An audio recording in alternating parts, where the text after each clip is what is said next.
This time on Beat Up Builds, we take a $50 Supercharger and we put it in my truck.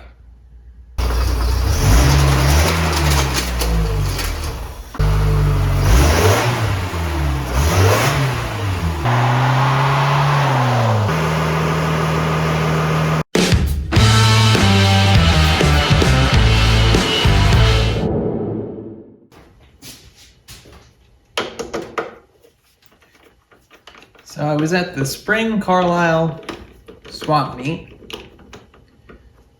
just looking for good deals, and I happened across a Super Coupe M90 Supercharger, and the gentleman had $100 listed on it, and he was saying, everything's gotta go, make me an offer. And I didn't really need a supercharger, and originally I wanted to go with the turbocharger because I figured that would be a little more efficient. So I said, well, if you'll take $50, I guess I gotta do it. And he said sold. So I kicked my kid out of the stroller and I put it in the stroller, and that's it. We're here today. Now it's going in here. I'm gonna try and put it where the upper intake is and make an adapter after staring at it for days, basically. Every day after work, I think and ponder. And that's the plan I've come up with. So that's what we're doing now. We're gonna take this upper intake off and we're gonna start trying to make a manifold and get the process started here. I have something in my head on what to do. Lots of cutting and welding and grinding, my favorite things. That's not sarcasm, and it's kind of fun. And we'll go from there. So let me take this off and we'll get to it. I got this supercharger mocked up in here. I think it's going to end up being a little lower, but I think what I've determined is I'm going to match the angle coming off the lower intake. So I'll just cut a big giant piece of plate basically from the lower intake to here. And I'll space the whole thing up about 1 inch. It's kind of like a carburetor flange on the bottom, so the side more over this way will run down to these 2 ports, and then this side on the back will run back and then down to those 2 ports. That's the plan there. And then I think it's better if I don't use the Super Coupe intake on here and just make my own and make it come around, come over this way, and put the throttle body about here, which is pretty close to where it was, so a lot of the stuff will reach or be easy to get there. And then I can shorten the intake tube coming over, go right back into this airflow meter for now until we get some really nice standalone fuel injection. Didn't get any footage of me cutting the plate out or drilling the holes, although you guys might have found that boring anyway. It's tacked up in place, just a mock-up right now. I got my flange cut. I cut this piece to mount the supercharger on. It's also going to be part of like the manifold. And then I think the plate for the supercharger is going to mount kind of like this, so it's flat. And then I can fill in all the manifold stuff off of the truck. All right, so I put that piece on there, but I'm kind of changing my mind. I thought it was going to sit up more. I want it to sit right there. That's the spot. So I'm going to take this big piece off right there, and then I think I can weld this directly to the flange with just like a 2-inch spacer, like on this side, to space it up a little bit from that flange I cut out, weld it flat so it sits right how it's at. And I think if I flip the radiator hose, the belt will clear, it clears the hood. There's just enough in between that and the battery, I think. So I think that's the plan. I gotta break off this big giant piece now. plenty of room for the intake stuff to happen in the back. So I think that's kind of going to be where we're going to put it. And then with this out of the way, the throttle body could probably run through there and connect how it normally would. So yeah, let's break that piece off that I just welded on. I'm gonna make some room over here for the supercharger. These horns, if I move these, that's gonna get me a little more room over here to work and get underneath things. And this relay, I think I'm just gonna try and pull it up to here. Hopefully the wires will reach. So we're gonna do that now. All right, we got everything cleaned up over here. I squirted some paint on all the holes I've drilled over here so they don't rust, because I'm tired of this thing rusting out. And we have all this room here for activities, yay! So that should give us a lot of room to have the supercharger exist in this area. We're gonna attempt to put this Nissan Rogue AC pulley on the front of this, so it sits kind of like that. I think what we're gonna do is cut it around here in the slots so the whole center falls out, and then go from there.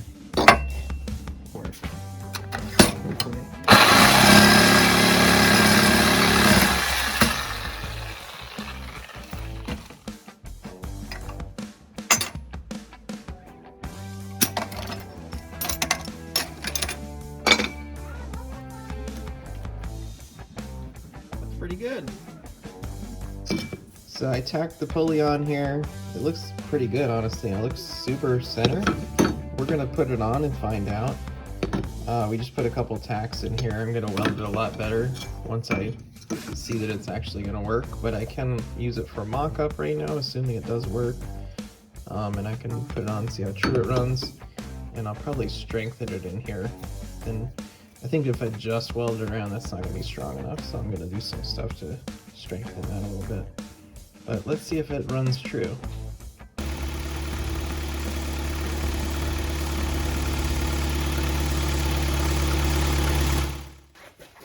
All right, we're making some headway. I've got basically the flange to the supercharger and the flange to the intake. I have one piece in metal connecting the two tacked in right now, which is holding it in place. The belt seems like it's lined up. I have a spare belt on here. It seems like that's working out. Positioning's good. I can get my hands around this with the hood closed, like from underneath. So I think that's where it's gonna be. I'm gonna take it off. I'm gonna weld a support in on this side, just a temporary one. So that way I can pull the plate and everything off and weld on it off of the vehicle, you know, and just kind of work on it without taking it on and off and on and off. I'm actually doing this on my daily driver, so I'm working a little bit on the weekend, a little bit after work, whatever. So yeah, we're getting there.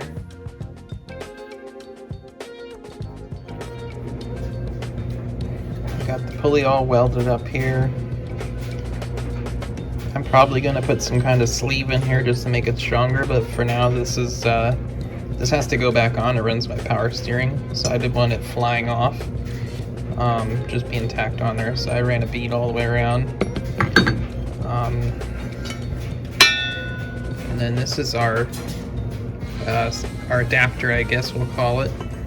This is the base of it, but the main thing is now I have the angle the supercharger needs to sit on, all that stuff. I can build off of here. I put some welds on here.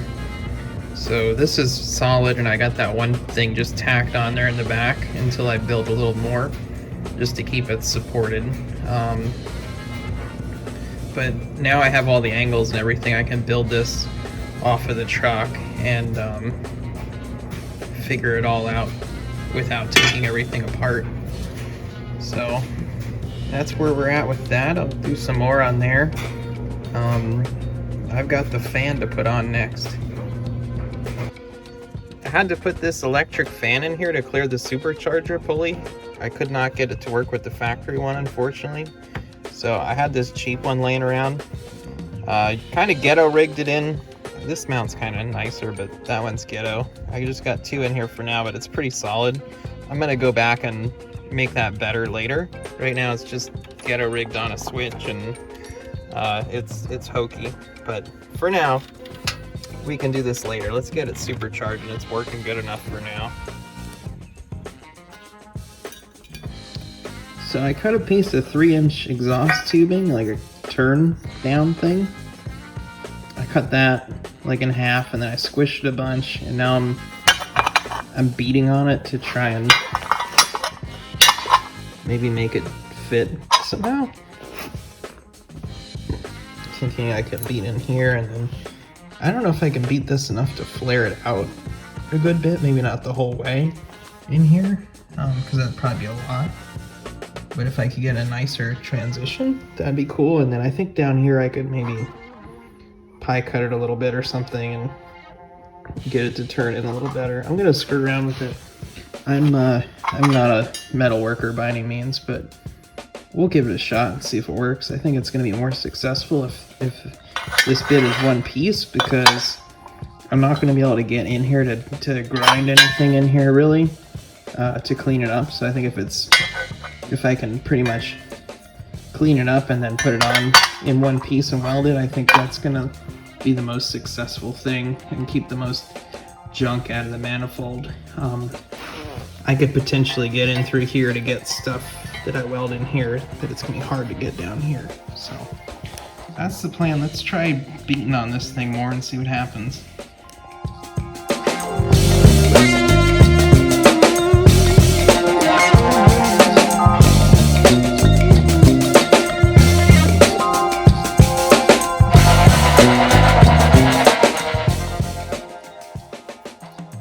This is what I've come up with.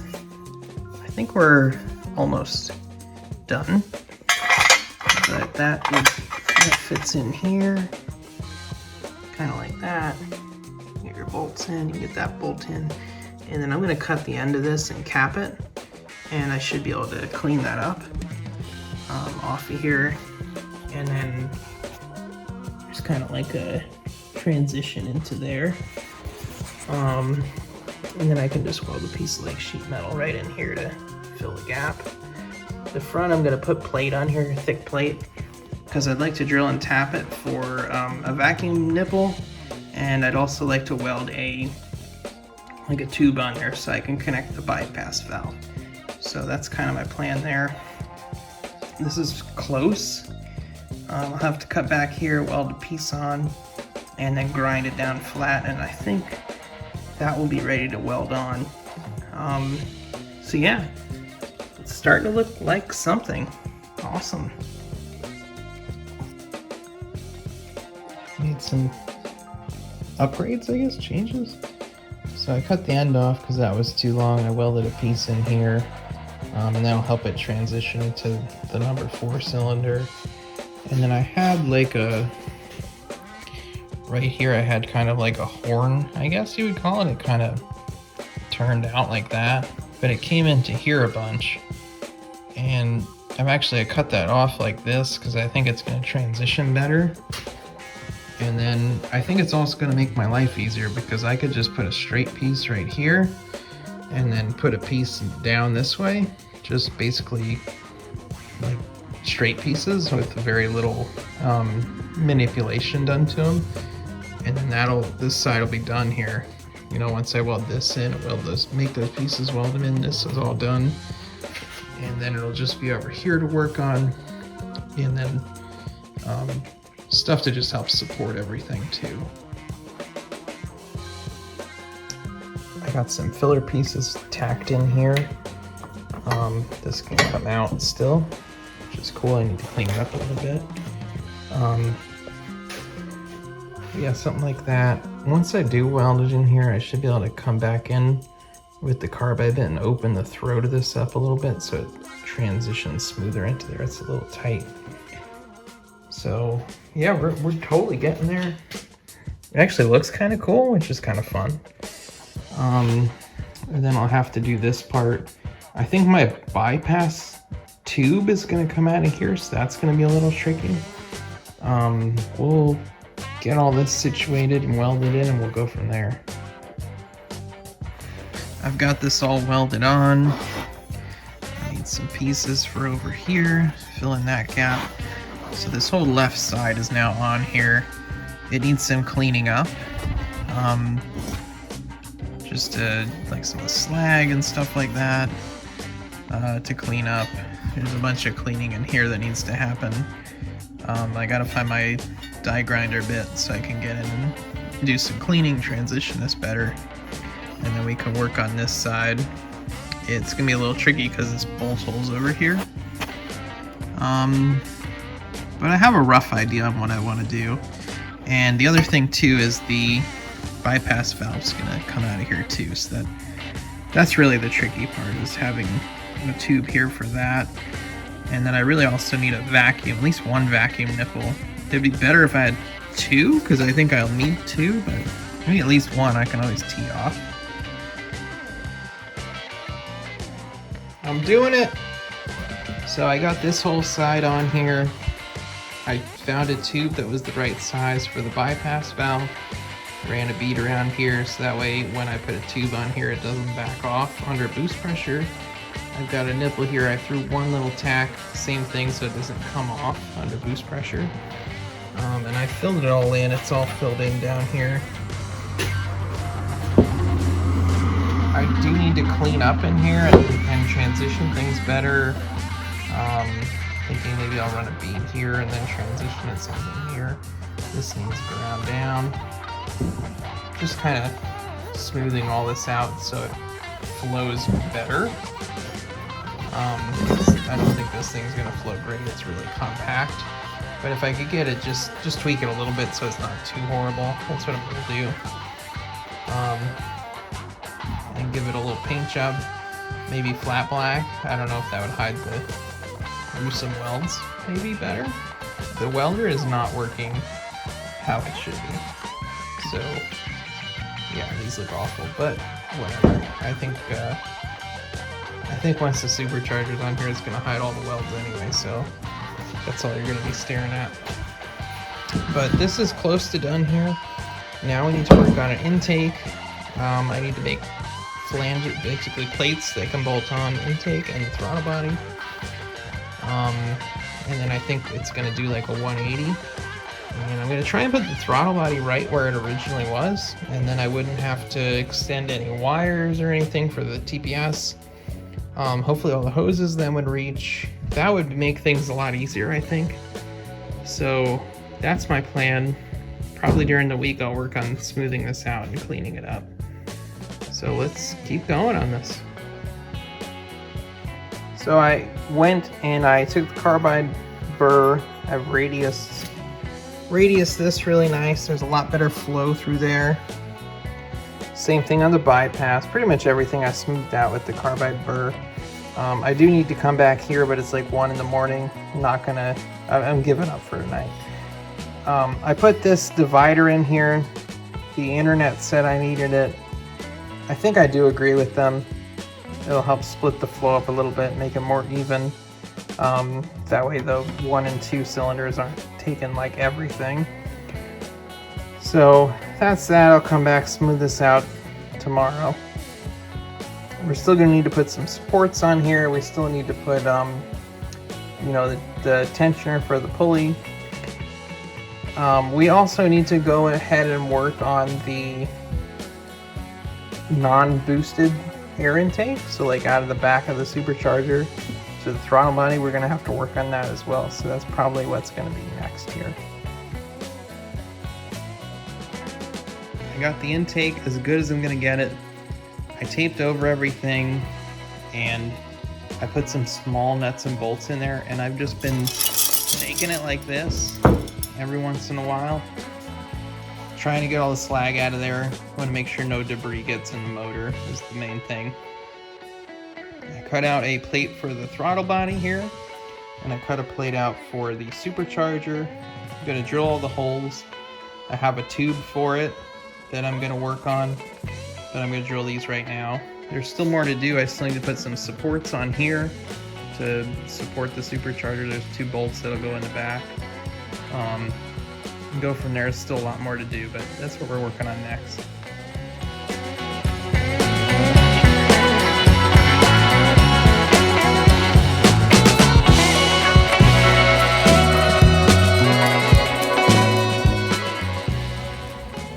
my boost gauge most of the way in.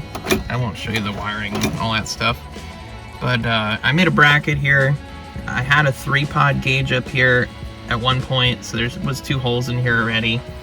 I went to this pillar thing, so I just had 2 random holes. I figured I'd put them to use because I wanted to kind of mount the gauge here where I can see it and keep a good eye on it. So that's going to be great. I'll just run all the wires down the steering column like that, and we're good to go. We're working on the intake tube here. I cut out a flange for the back here to match the supercharger. I got a 90-degree 2.5-inch bend of exhaust tubing, so I figured that would be a cleaner way to do it. Throttle body, I cut a flange for that, zip tied it on temporarily, and everything's clearing. This hose is actually going to route right through there. This one will come out here, it should fit. The hood does close, amazingly. The throttle position wire will connect. Then I have cold start injector. I think I'm going to put a rubber line on here and extend it, and then I can just plug it in there. I'll need a vacuum line, so I'll just put one, I think I'm using like 1/2 inch or something, to a manifold. That way I only have to make one hose on, or one nipple on here for the vacuum. Keep that super simple. And then the EGR, I think I'm just going to take a piece of 1/2 inch plate, drill and tap it to fit that, slide it in there, weld it, and then just drill a hole through the center to have EGR. That's kind of the plan there. This is the bypass valve. I got a 90 on here. I can trim this a little to adjust it, but I'm just roughing it in. I'll also need a tube under here for that bypass valve to connect, so maybe some kind of 90-degree. For my tensioner, I'm going to try and use this Nissan Rogue tensioner. It's an automatic tensioner, so I think that'll be nice. I'm going to try and put it over here. And I think what I'm going to do is I have a piece of angle iron. I think I'm going to like notch it. And then so it's just like one flat side here and bolt it to here. I'll probably tie into this bolt too, but I'll start bolting it to here. Run it over here. Hit the top 2 bolts here with that angle, mount it in there. And I think that'll give me my starting point. The offset looks like it's correct. So I'm going to start there, and then I can tie off of that to make it stronger, but that'll get me started. And then I'd also like to tie into this front bolt here somehow to also support the front of the supercharger. So there'll probably be another leg that runs down somewhere in here. So that's the plan for the tensioner. This is what I have so far with the tensioner. I ran my 1 bolt here like I said I was gonna, and then the angle iron butted right up against the bottom of the engine lift hook here. So I got 2 points of attachment just to keep it from moving right now when I'm trying to build off of it. I've got a sturdy 2 bolts there anyway to keep it from moving. And then I tried to cut out and put this Nissan Rogue tensioner in here, and I don't know, I was just having trouble with it. Like sitting nice on here. This is like it takes a stud right here. Which in hindsight, maybe I should just use a 7/16 nut and bolt there. And then there's another bolt hole down here. So yeah, I don't know. It just, so far this isn't working out great. I might keep it. I might go to a slotted design. I'm not really sure. I honestly ran out of time to mess around with it when I had it on there. So that's that for now. And then this is the intake. So I've added some other things on here. So I added 2 bolts for the throttle linkage to go on here. I've got this is like a bypass around the supercharger. I think it's called like a bypass valve. So it doesn't boost at low load and everything. Pick up a couple MPGs. This is for the vacuum line, so this will go to a manifold and everything else will split off the manifold. This is the cold start injector, so that's all on there. And then this little thing down here, it's the kickstand from my Z50. It fell off and broke in half a long time ago, but it's the perfect size for like the throttle body. there's a hose that goes down to a thingy that's heat activated. So I think it's basically creates a vacuum leak around the throttle body to kick the idle up when it's cold. And then it closes when it gets warm. So I figured I'd put that in there. I was going to run it to here, but I didn't think it would have enough flow. So I gave it its own hose like it had originally. Only thing I'm missing is the EGR here. And I think I'm going to test it without that first. Just block it off and add that on later after I see if this works, test it out some more, cross that bridge down the road, because I don't actually need it to try this out. I also extended my cold start injector. I got rid of the metal line and put on a rubber hose, so it'll reach up to there. Welcome back, everybody. I've got a new shop here, so I've got a great place to work. I can do anything I want here. Awesome. I've also got a new welder, so I'm not using this piece of junk welder that doesn't work at all. So maybe the welds will improve a little bit. For anybody who hasn't been here before, I'm going to kind of just do a quick refresher so everybody can get up to speed.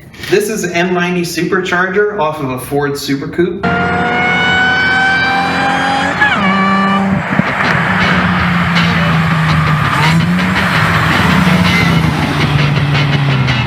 I got it for 50 bucks, and I decided I'm going to put it on my 22RE 4Runner. It's gutless, it's got no power, so I'm hoping this will give it a little more power, sound cool, and it was 50 bucks, so if I can do this whole project for pretty cheap, that's a win there. That's what we like doing on this channel. So far I have basically this is an upper intake manifold that adapts it to the Supercharger. I've cobbled it together out of pieces of metal. So we got that so far. I've got right here is a manifold that goes on the back here. The throttle body goes on here. It's got vacuum ports. It's got the mounts for the throttle. Pretty much, I think that's done. It's got the cold start injector mount. So we got all that stuff going on. And then where I left off was on this tensioner bracket that I was working on. My tensioner here is started. I worked off a piece of angle iron that bolts the two bolts on the cylinder head. That helps locate it. I've got a Nissan Rogue tensioner. It's attached with basically a 1 bolt now. I need to make it completely surround the tensioner so it has a really nice base to rest on so it won't deflect. I'm also going to use this bracket to triangulate down to the bottom of the engine block somewhere to give some strength to the front of the Supercharger and give it a better mounting point. Alright, I got it all welded up, I got it cleaned up. It's looking pretty halfway decent. I rounded the corners off, I lopped this off a little shorter. I think it came out pretty good so far. Let's take everything apart, bolt the Supercharger on, this on, everything else, and let's start making some support brackets.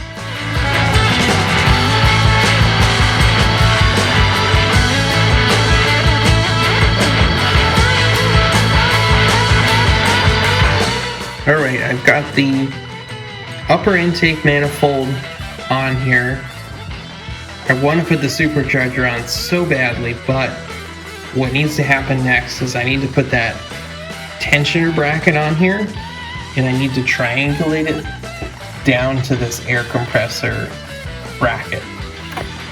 And then after that, I can bolt the Supercharger on and attach that up to the snout of the Supercharger, making everything really strong.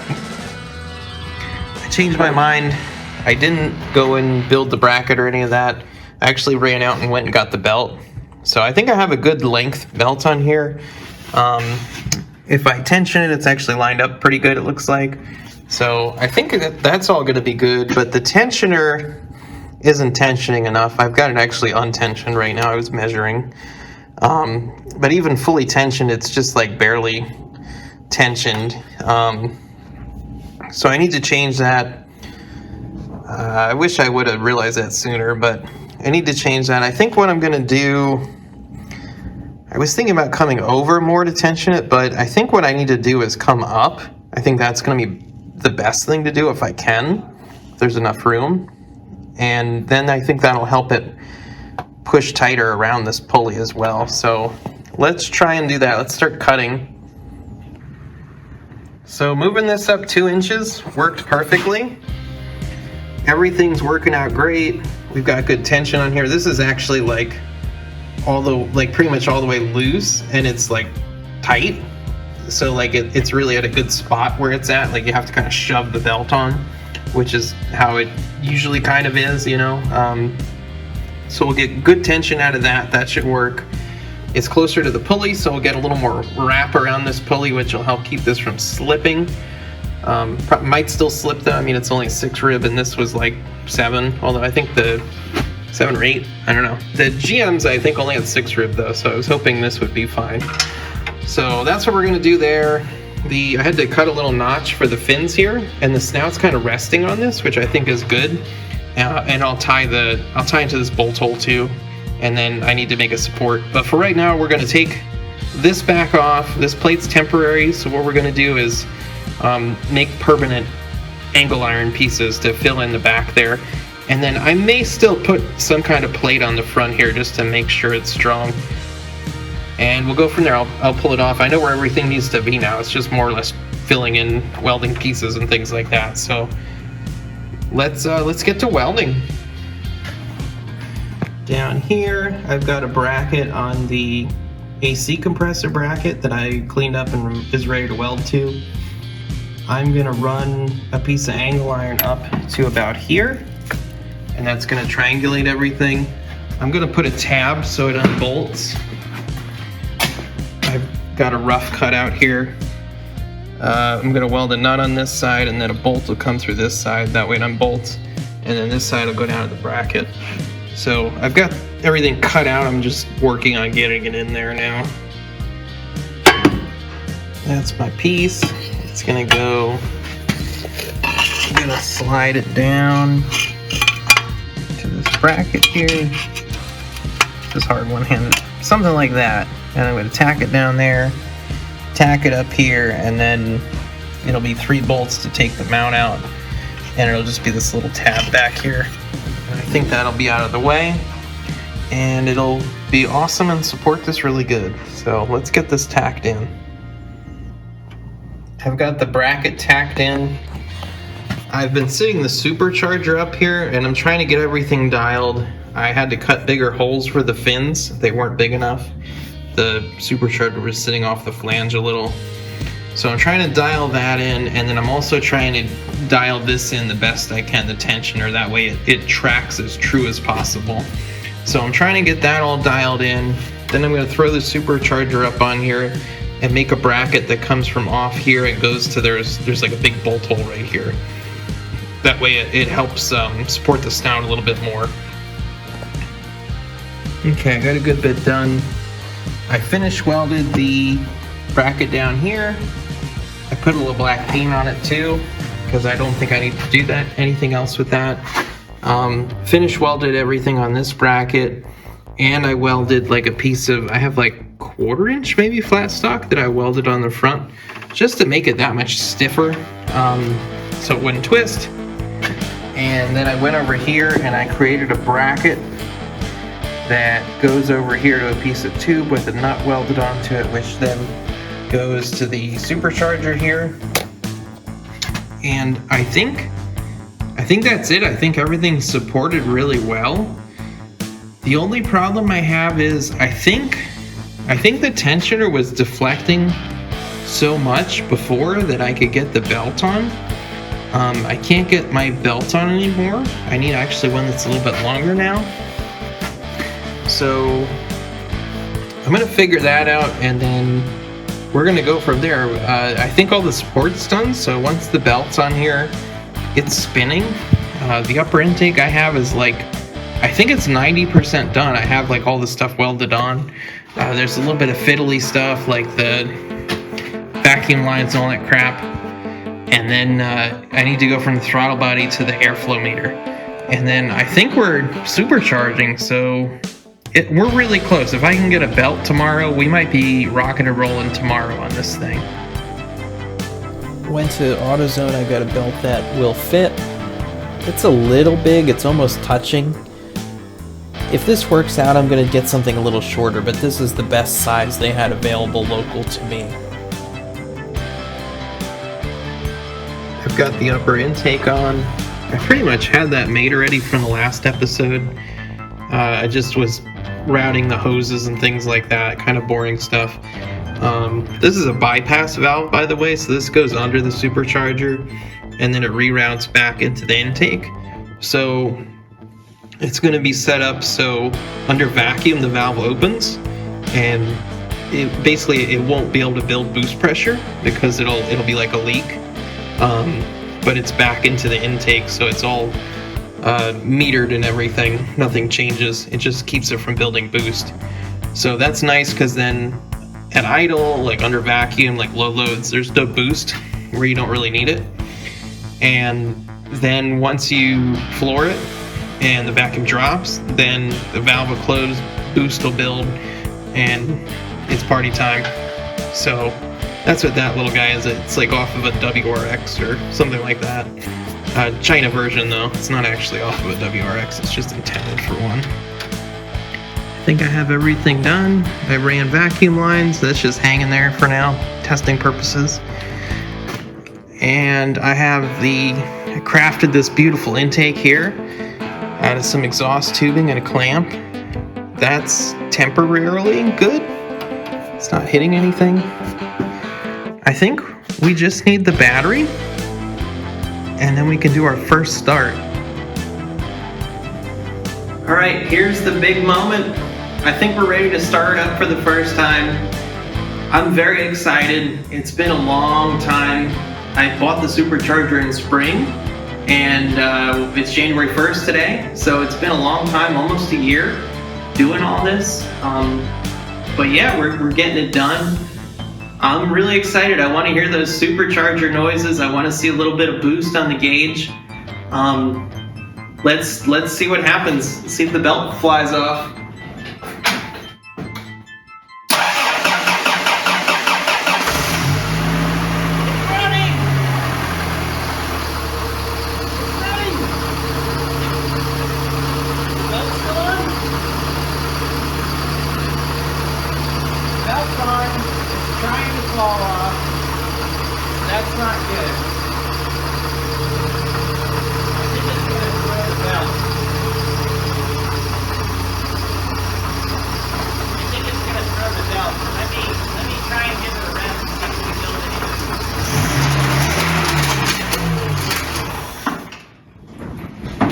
I knew it.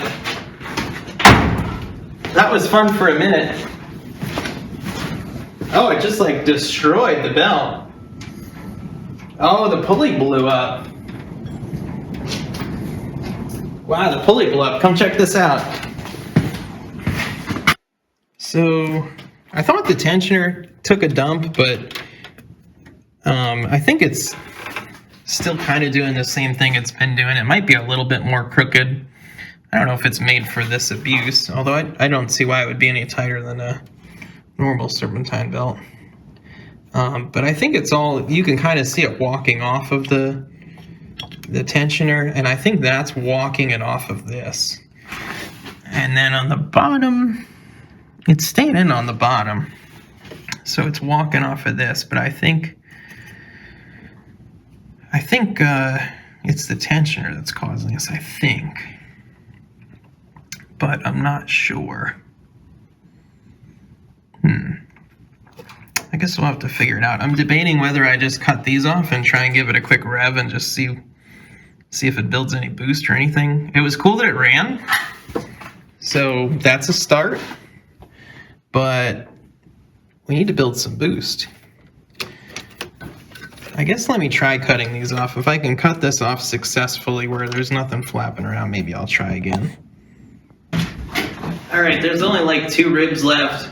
I'm gonna just try and start it and rev it. Hopefully I don't ruin anything when the belt comes apart. I just want to see if it builds any boost. That'd be cool to see something before I figure out this issue.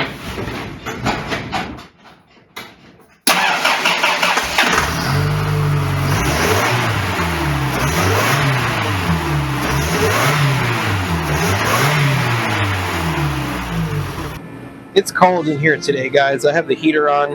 It's a little noisy. So I took the tensioner out. I checked the supercharger pulley versus the crank pulley. They seem like they're in line or reasonably in line. I checked I used the level app on my phone and checked the degree that this pulley sits on. This is 3 degrees. The crank pulley is 3 degrees. So that's not really like a smoking gun. I'm really leaning towards the tensioner being the issue. So I'm going to try and make a really like strong, beefy tensioner, simple, and see if that works. I took the pulley off of the Nissan Rogue tensioner. There's nothing wrong with the pulley. I think that tensioner is just a combination of it being a Chinese junky tensioner and just maybe me setting it up not great. So I got that. That's the most important part. This hole, it's hard to find something that fits good in there. I got a big bolt and I put some shim stock around it, and that's close. That might work. It's a little bit loose in the hole. It might not matter once it gets tightened up because it rests on this the center here, and I think that'll true it up. But I'm trying to get as close as possible. I just don't want to have the same issue again. So I think what I'm gonna maybe try and do, it wouldn't hurt to try anyway, is I have this locking shank lug nut that I don't have a lock for, and it's a shank lug nut. Not many wheels are shank style anyway, so I feel good sacrificing this. I think like this diameter of the shank is really close, and I think I can just drill the threads out. So what I think I want to try and do is try and grind this down. I think I'm gonna like thread a bolt in here and use the drill as like a lathe. Try and grind a little bit of that surface down so it fits in snug, and then I'm gonna take it, drill the center out. I'm gonna cut this down a bit, and hopefully have a nicer spacer to use. If not, I guess we'll do this. But let's try and make something a little bit better.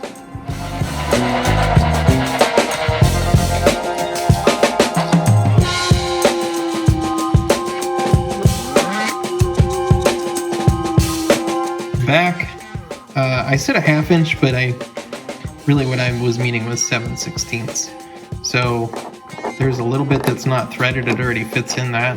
I just need to drill the threads out basically, and then this should fit in. We'll have a bolt to use, and then after that I need to make a big slot in some really thick metal and start building like a bracket. Okay, I got my spacer worked out. I used the factory washer and just drilled the hole a little bigger. So that butts against the one end, and then the other end, it's hard to even see it there, the edge of my spacer butts against it. So not only is the sleeve of the spacer pretty tight in here, but then each end butts up against it to help center it. So I think that's basically the best we can do. So now I need to get this and mount it kind of like here. Probably won't need to be too big of a slot. It probably only needs to go like that much. And yeah, so I think I'm going to work on the face plate this will mount into, and then go from there, work on the supports.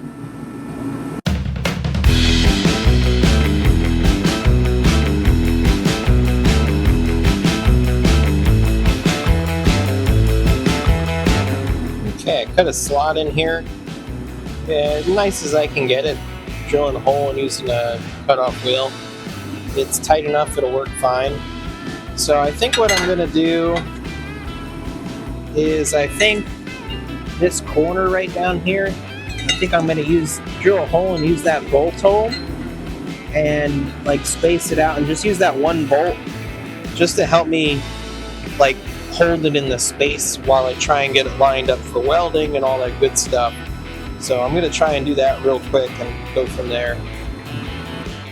Okay, I steered at it, tweaked it for half an hour until I was happy with it. I taxed some supports in. I'm hoping this will be strong enough to start it. I put another one here. I got 2 tacks and then the bolts there. I'm hoping that's enough that I can just start it and idle it. The belt's not really tight, so yeah, I'm hoping that's enough to start it and idle it and just see if the belt's gonna track properly. If it comes right off, then obviously we have a problem. If we idle it for a while and it's fine, then I think we're fine. I think we can just finish welding and call it a day.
So I'm playing around now.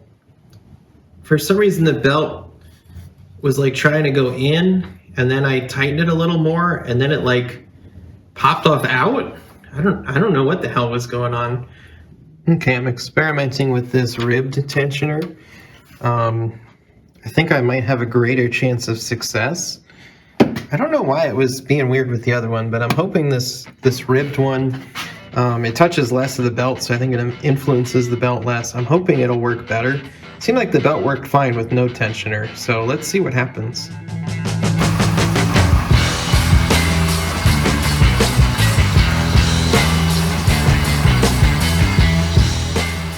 The belt tensioner has worked out fantastic. I haven't had a single issue with it. I was able to band-aid the tune a little bit so I could drive the truck to work. I can't get into boost or anything like that, but I was able to get back and forth to work all week. Didn't have a single issue with the belt. All right, this is awesome. The belt's staying on. That had me worried for a while there. I was concerned we were going to have to take everything off and kind of start over, and that would have sucked. I didn't want to do that. So I'm glad we got the belt staying on. I'm glad it at least runs now, and at a boost it runs okay-ish. So big issue is the supercharger leaks really bad. I'm filling it up like every other day to keep it full. So the seal needs replaced and it needs tuned. I have a few things I'm gonna do to get it tuned. I'm gonna do it kind of old school and cheap, and then down the road I'm gonna do something else. Maybe a mega squirt, maybe I see there's Speeduino, but I haven't seen too many people doing that. I actually did a mega squirt plug and play for one of these 22REs a long time ago. I assembled the whole thing myself. So that would be cool to do. I kind of want it to be like a plug and play. I don't want to have to run a whole bunch of wires and everything. I don't mind adding a couple things here and there, but I don't really want to have to like totally reinvent the wheel. That way I could plug the old ECU back in and like run it NA and have it work, you know, if necessary. So that's the plan. Stay tuned for the next one. We're going to fix the leak, we're going to tune it, and we're going to let it rip. We're going to see what it can do. Maybe it'll do a burnout, maybe it'll go fast. Probably not. It's heavy and it's only a little 4-cylinder. But hey, if it got out of its own way, sounded cool, did a burnout, that'd be a big win. All right, I'm back. I haven't blown it up yet. I drove it for, I don't know, a week and a half, 2 weeks now, since I got the belt to stay on and kind of got it together. I just kind of band-aided it together tune-wise, and I just have been staying out of boost. That's what I've been doing. So we need to get this thing tuned. I'm gonna do some kind of old school tricks to get it tuned, and then we're gonna have some fun. But first, we need to fix the snout seal. It leaks so bad. Oil is just flinging and flying out of this thing. I fill it up every day. It's horrible, I hate it. So we're gonna fix the snout seal first, and then we're gonna get to all the tuning here. pressed the pulley off and changed the seal.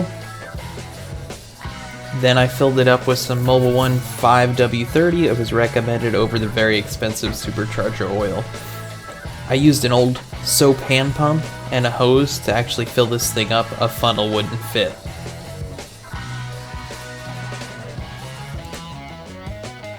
Alright guys, I'm testing for vacuum leaks. I made this DIY vacuum leak tester. If you go on YouTube and search for that, a bunch of people have done it. So I made it. It took like 2 seconds to make. I had a couple things laying around and it works okay, but it's not excellent. I think I can make a better one. So if you want me to make a better one for cheap, leave a comment and I'll do that for you. All right, the next step to try and keep this thing from exploding on me is I need to adjust timing. I need to do something. You need to pull timing out under boost. So what I'm gonna do, and this is kind of a band-aid, is I'm gonna take initial timing out. So it's at 5 degrees right now. That's what the manual calls for. I'm gonna go down to 0 degrees, and I'm hoping that brings the whole map down 5 degrees and keeps everything safe for the boost levels we run, and we keep everything from pinging, blowing up, melting, all that good stuff. So let's adjust the timing and then we'll go from there.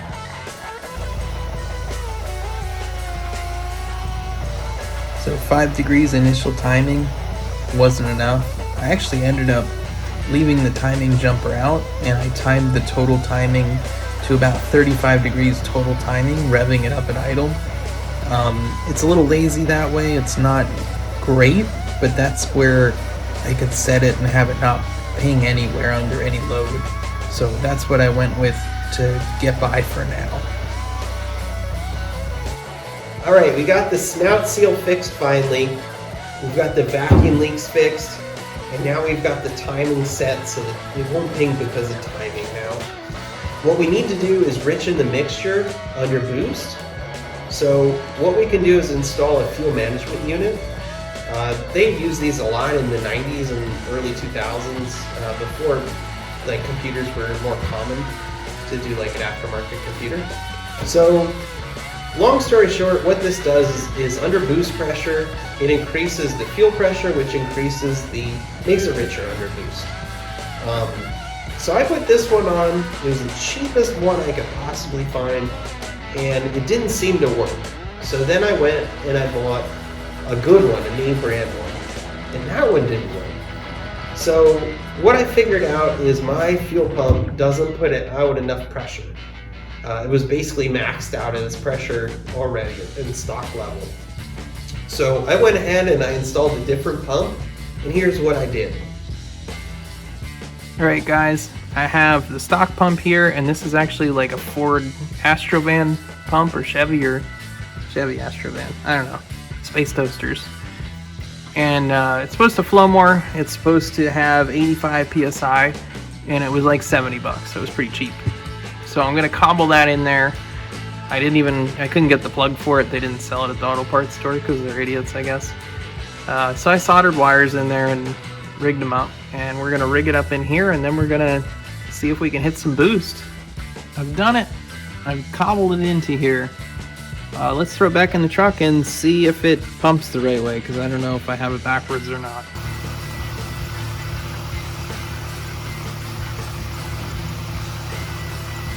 Alright, so with the new fuel pump, everything's working correctly, but it still needs to be a little bit richer.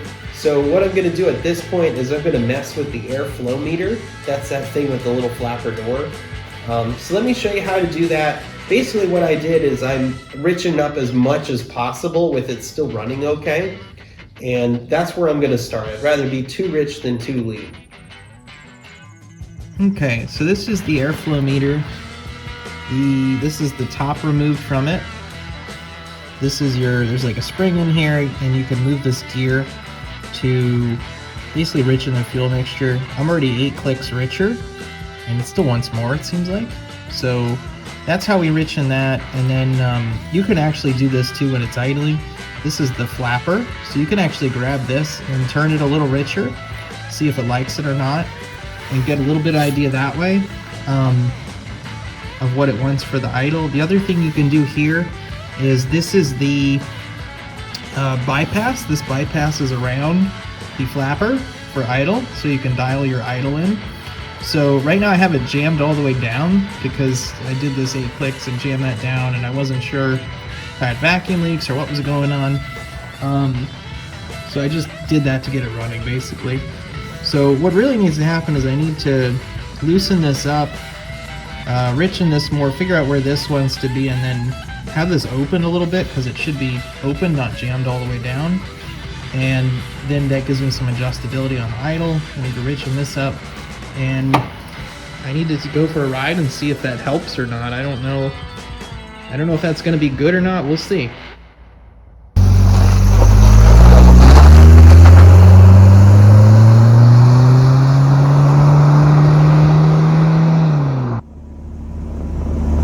So I've got it tuned up to the best of my abilities currently. Everything's super safe. Timing is very retarded.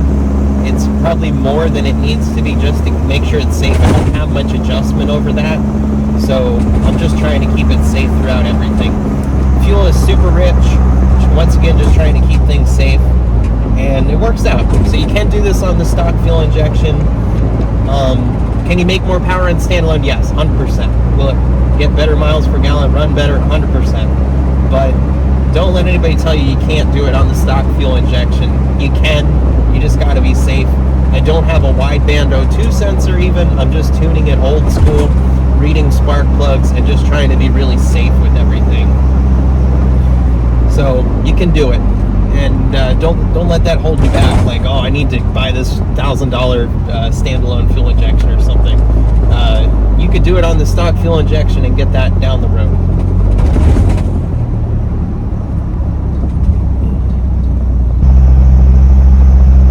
This thing's awesome. It builds boost right away. I'll just part throttle. It's already up to 5 psi instantly.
I did it! You can run boost on the stock fuel injection. Don't let anybody tell you differently. If you hop on the internet, every single person is going to tell you you can't do it. You can. It's been about 4 weeks. I drive about 24 miles every day to work and back, and I've made it. It's not blown up. I've been smart about it. I've kept everything safe, and it works. Now, is it good? No, it's not good, but you can get it to a point where you can get to work, you can have fun, you can get into boost, but you are leaving things on the table using the stock fuel injection. There's a lot of limitations. You're not going to be able to run high boost, probably 8 psi max, and I mean that's it. I have to say later fuel injection is a little bit different, but at the end of the day, like probably 8 psi you could run. So I'm happy to prove that, correct.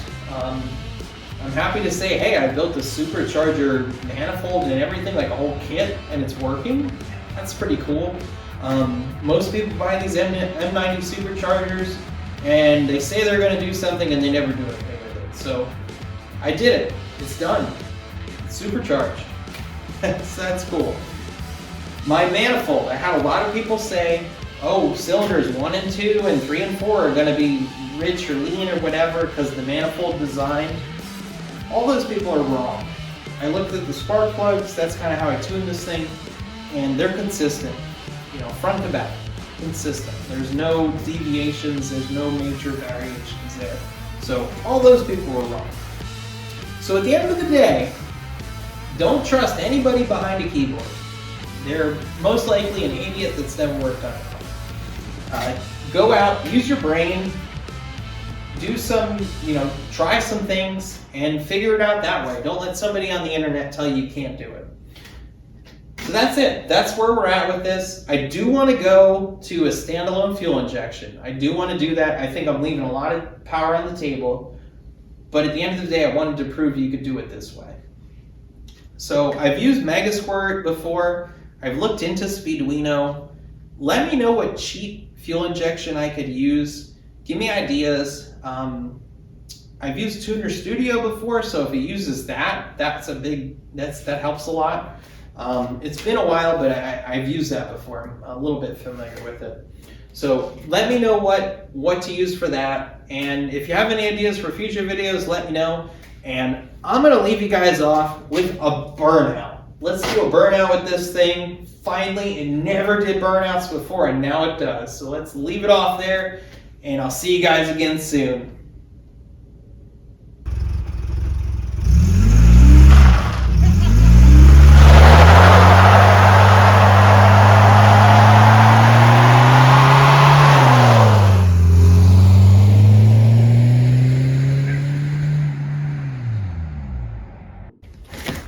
Last time we got this working on the stock fuel injection, we had a lot of fun. It does make more power than it did, but I'm leaving a lot on the table. I had to retard the timing a lot. The fueling is probably way too rich, I'm guessing, as well. And it's not where it should be. So we're gonna change that. We're gonna get up to the next level here. We're gonna level up. We're gonna use this Microsquirt engine management system.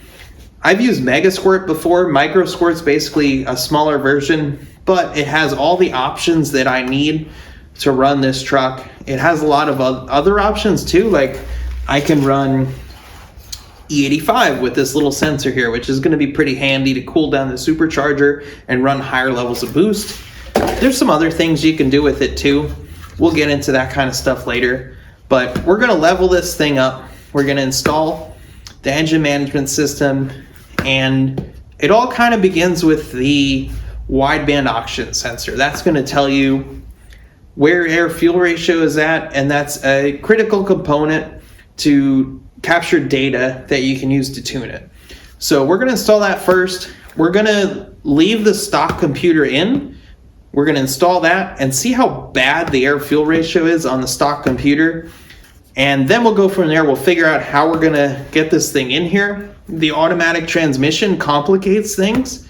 Luckily, there is a separate computer to control that, but it does take some inputs that are coming from the computer that I may be able to just tap into this one to do, but I'm not sure. I don't know if I'm gonna kind of piggyback this one or make it plug in where the other one is. I haven't figured that much out, but we're gonna get there. Let's install the wideband oxygen sensor and go from there. We're going to take it one step at a time. I'm going to take you along with me, try and explain everything without going into too much scientific detail and making you guys go to sleep.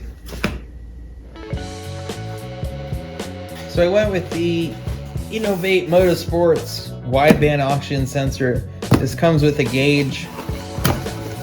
It was one of my options on the website. I just kind of got everything from the same website. So this is,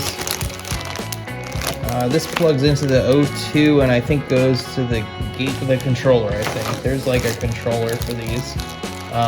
This part plugs into your computer to set things up. I vaguely remember doing that. This is the actual controller portion. So this does all the bleep looping, I guess, as Derek would say. This does the computer aspect. And then so this is the brains behind it, I guess, you know.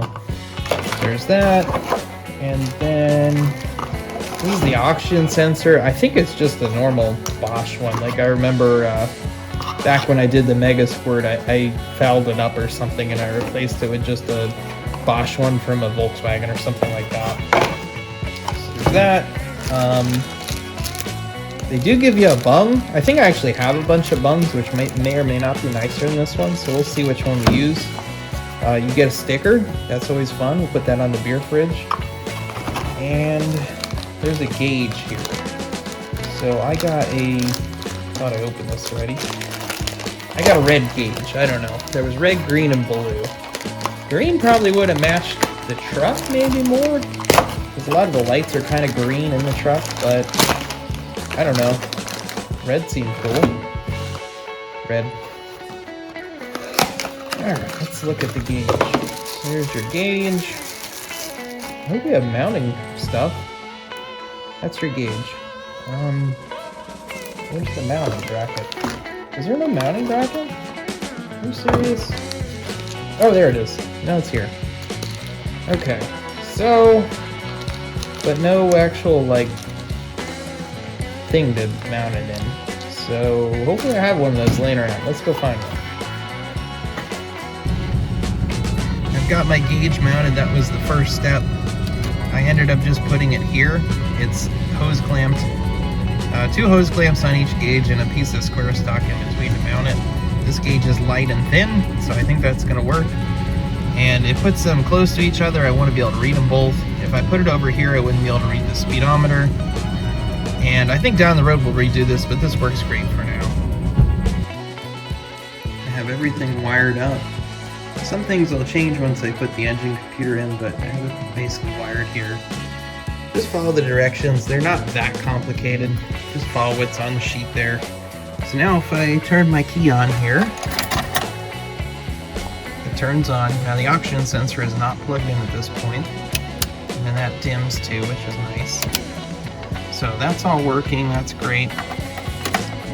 I gotta tuck some wires in under here. But the next thing is to put the bung in for the oxygen sensor, weld that in, calibrate it, and then that's done. Okay, everything seems to be working here. Letting it idle. We're about up to operating temperature. Let's see what it does in here. Okay. What does it do if I give it some throttle? Huh. A lean there. It's honestly a little lean, it looked like. Huh. To take it for a ride and see how it goes.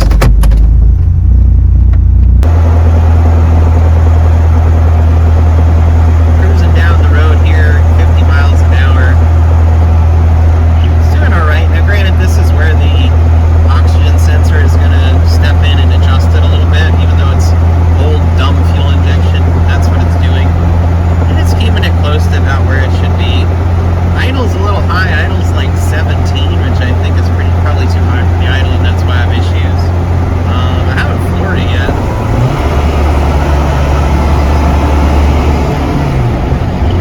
Yeah, it looks like it gets rich when you floor it. So, not horrible, but could be better. Like some of the mid-range is not great, and cold it's way too lean, and that's why it bogs a lot when it's cold.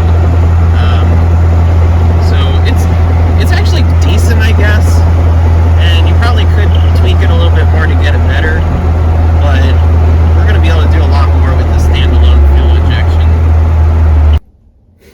So let me start off by saying you can send an ECU in to Megasquirt, and they can make you a Megasquirt plug and play. So they'll take your plug and they'll build around that. I didn't want to do that because I didn't know how long it would take, so I ended up going with the micro squirt, and I figured I'm just gonna either hardwire it or I actually decided to do it this way because I don't know if the transmission's gonna work. I speculate that it will work fine. I think there's only one input from the TPS that's really gonna do anything to the transmission, but I really don't know, and I don't want to hardwire everything and then just have first and third gear. And have to manual shift it and all that rigmarole there. So I'm making a plug and play, and I'm going to start there, so that way if the transmission doesn't work, I'll just plug the old ECU in, everything will work again, and we'll go from there. We'll figure it out. So what I've done is I took my spare ECU, I cut the board, and I left it this way because there's 4 screws that'll attach and help hold this plug, so that when you're plugging it in, it's not breaking it. And I'm going to solder these top pins here. I'm going to solder right to them. And then there's another set of pins in here. They're smaller. I'm going to flip the board over and solder to the back side of the board. That's the plan. I saw another guy did that, and I figured that was a good way. I have seen people cut all the pins off of the board and desolder, just get this plug off of the board. But I'm afraid I'm going to screw it up, and that other way just seemed more forgiving. So I'm going to do it that way. I'm going to mount the MAP sensor right into here, and then I'm going to put a barb on it, so you just run your boosted line to it. That's going to be the easiest thing for me to do. I don't have anywhere boosted to screw that in. I didn't plan for that. More or less because the old Megasquirt boards just had a nipple off of there, and that's how you do it. So that's basically how I'm going to do it here. So I'll mount that in there, and then I'm going to put these terminal blocks here. Pretty much most of the stuff's going to be just wired right to the plug. But there's a couple things that, all the sensors take 5 volts, like this MAP sensor, the flex fuel sensor, that's all 5 volts. So I'm going to run 5 volts to a terminal block, and then I could run it to each sensor. Instead of trying to solder a bunch of wires to one pin or one wire. Same thing with sensor ground. And then I think I'm going to put one more for the flex fuel sensor. That way I can just stick the wires through the firewall and just tighten them in there. So that's the plan. What I'm going to do is I'm going to mount these and the MAP sensor first, and then I'm going to take the board and I'm going to start soldering everything. That's my plan, and we're going to go from there. Alright, I changed my plan a little bit. I cut these top pins off, and then I was trying to solder and it just wasn't working. So I cut the bottom pins off and bent them out. I think I have enough to solder there, so that's cool. The screws that hold the connector, and they put a little solder in them. You could either grab them with pliers or try and melt the solder out. Probably just pliers would be easier. So that's what I'm doing there. Funny thing I noticed is, look, it says amp on there, just like the micro squirter is amped or whatever. Maybe this is meant to be. I have everything soldered together now. Now I just need to reassemble everything. I have everything reassembled here. I did have to lose one of the terminal blocks because there just wasn't any room over here with the wires. I have 5 volts for the sensors and then sensor ground. So all that stuff can connect there, future sensors, whatever. And that's stuff I'm not using. We just tape that off so it doesn't short out. And everything else is hooked up. The MAP sensor is hooked up. I need to get a fitting for it. And I need to take an old oxygen sensor and wire the wideband one into it. So that way it sends signal through here up into the micro squirt. So I need to do that. And then I need to load up a base map. I think I have an old one still that I can probably start with. And see if it works. Plug it in and see if it starts up. I went ahead and I installed this intake air temperature sensor. It's a GM one, and that's going to basically replace this. I'm probably going to leave this in place for the moment and just jumper the wires into the plug. So at this point, we need to plug the computer in, the laptop in, and start setting everything up. Here's a quick diagram I did to connect the GM IAT sensor into the plug for the airflow meter.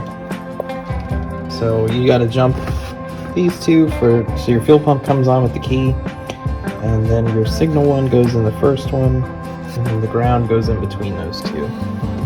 So, there you go.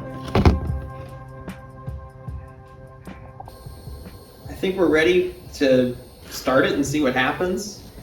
So let's try it. I think I got everything kind of set up to start. Let's see what happens when we hit the key.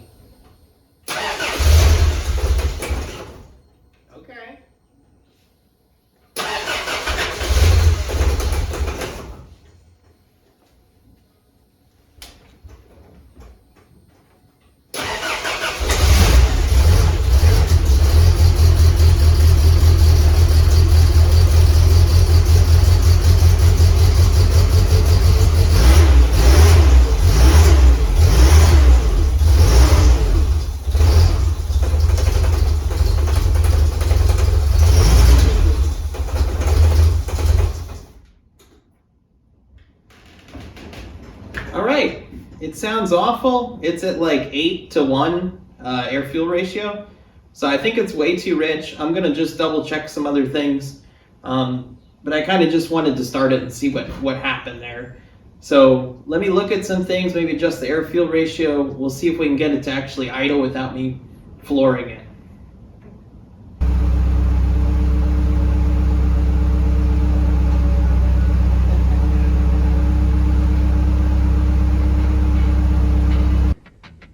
The first test drive on the microsquirt ECU was a mild success. I didn't tune it very much. I just wanted to be able to drive it. It's still on the stock injectors and that fuel management unit, which increases the fuel pressure under boost. It's not going to stay this way, so none of the things I plug in right now are really of any value. But I just wanted to get around the block and see if the transmission worked. I didn't know if that would work. It does have its own transmission computer, but you don't know until you try. So we tried it and it kind of works. It basically thinks you're under light throttle the whole time. It won't kick down if you stomp on it. It'll if you drop from like 60 to 30, it'll downshift. So you can cruise around just fine. There's no issues there. It just doesn't really like downshift or hold a gear. But if you bring the lever down, you can put it in whatever gear you like and you can hold it there. So that's not too big of a deal. It's not going to stop us. So we can continue on. I do want to figure it out. All the wires are the same going to that transmission computer. We didn't alter the harness in any way. All those signals are still going there. All the power wires are still going there. But what we did change is there was wires from the engine computer to the transmission computer, and I believe in the Toyota manual they're labeled something like D1, D2, D3, and OD. I'm not sure what they do. I'm guessing maybe the TPS signals or some kind of load signaling. It all has to do with the load that's on the engine, obviously, because it thinks it's under light load. So we'll have to figure that out. I think the transmission is very similar to an AW4 out of a Jeep. If anybody knows anything or can point me in the right direction or anything, it would probably save me a lot of time. If nobody knows, I'll figure it out. But if you do know, save me some headache and please help me. But the good news is we can move on here. I need to put bigger injectors. That's the next step, so we can take that fuel management unit off. The microsquirt will adjust all that stuff. We don't need that anymore. So we're going to do that, and then it's going to be time to start tuning it. I'll take you guys through how to tune it. I'm not an expert, but I'll give you tips, and I think I'll be able to get you started. You might even be able to do this project yourself after watching this to some degree, or at least give you enough confidence to start on it. But that's all going to have to wait till next time. That's the end of this video. It'll come quick though. I have to get that all done in 2 days, at least good enough so I can get it to work. So that video will come quickly. Just stay tuned for episode 2, and we'll probably do some burnouts at the end of that one. So keep your eyes peeled for that episode.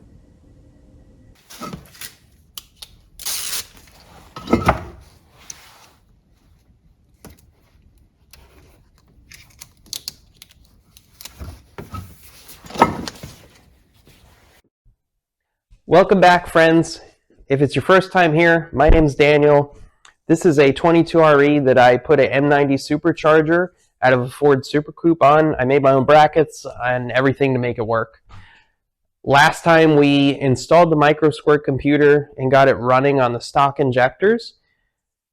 And just to get it well enough to get around the block and make sure the transmission worked well enough so I could get back and forth to work, because I am an idiot and I'm doing this on my daily driver. I don't know, have fun with your daily driver. Anyway, so we learned that it does work. It just thinks you're under light load all the time. So it'll shift through all the gears as if you're putting real light throttle input in. If you shift it manually, it will shift the gears, so you can bring it down a gear if you need to manually. So that's good enough. We're going to continue on. And the next step is we need to put bigger injectors in. The stock injectors aren't big enough. I used a fuel management unit, which basically just increases the pressure and puts out more fuel by increasing the pressure. We're not going to need that because now we have a real computer that we can tune. So we're going to put some 550cc injectors in here, and that'll give us plenty of room to grow, and it'll support this supercharger nicely. So these are the injectors I'm using. They're actually out of a Subaru WRX STI. I think they're like 600cc or 500 something. I forget actually. I calculated it all. So it's big enough. I just can't remember what they were. Yeah, so they should be the same size physically, and they should fit in my rail. The plug's a little different. So it's the same plug, but the little ears down there that stick off the outside, they're in a different location. So I made sure I bought these with pigtails, so it should have a little wire attached so you can solder and stuff. And this is what I received. Yeah, what am I supposed to do with this? Thanks, eBay. Anyway, so we're gonna do the beat up builds thing. We're not gonna let this slow us down. We're gonna grind these ears off, and then it'll plug in. This will retain it, and I think that'll be good enough. So let's get out the grinder and send it. All right, smooth it off with the grinder. Let's see if it fits.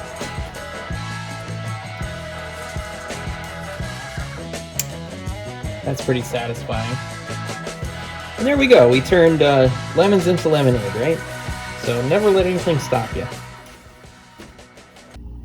Looks like I made another mistake here. These injectors are a lot shorter, so they're not going to work. There's no injector spacers unless you have like a American V8. They don't make injector spacers. I thought that would be kind of common. So I guess we're looking at different injectors. I got my new injectors in the mail. They're the same length as these stock ones. Everything's gonna fit. The plug's different, but it did come with a pigtail, so I'm gonna put the pigtail on there, and we'll be ready to go with those. So I'm gonna put those in, take off that fuel management unit, and then we can finally actually seriously start tuning this and getting some power out of it, better drivability, all that good stuff. I think we're gonna see a lot more power, so I'm really excited. Let's put these in and start the tuning. So a quick tip when installing new injectors, this O-ring, you need to lube it or it can rip, and that's not fun. So put some Vaseline on here, that's what I usually use, and they'll slide in easier. And then before you put it back together, get it together enough to put fuel pressure to it and just make sure it's not leaking. And then if it does leak, you're already not all the way back together, so it's easier. So that's my little quick tip here. Last night I put the injectors in, and then I pressure tested them. I didn't put it completely back together. So there's no leaks or anything. I'm gonna finish buttoning this up. I also need to go and jump out the injector resistor, because that's no longer needed with these. That's something to pay attention to on these older fuel injected vehicles. A lot of times they have an injector resistor. So let's hop in, let's get this thing back together.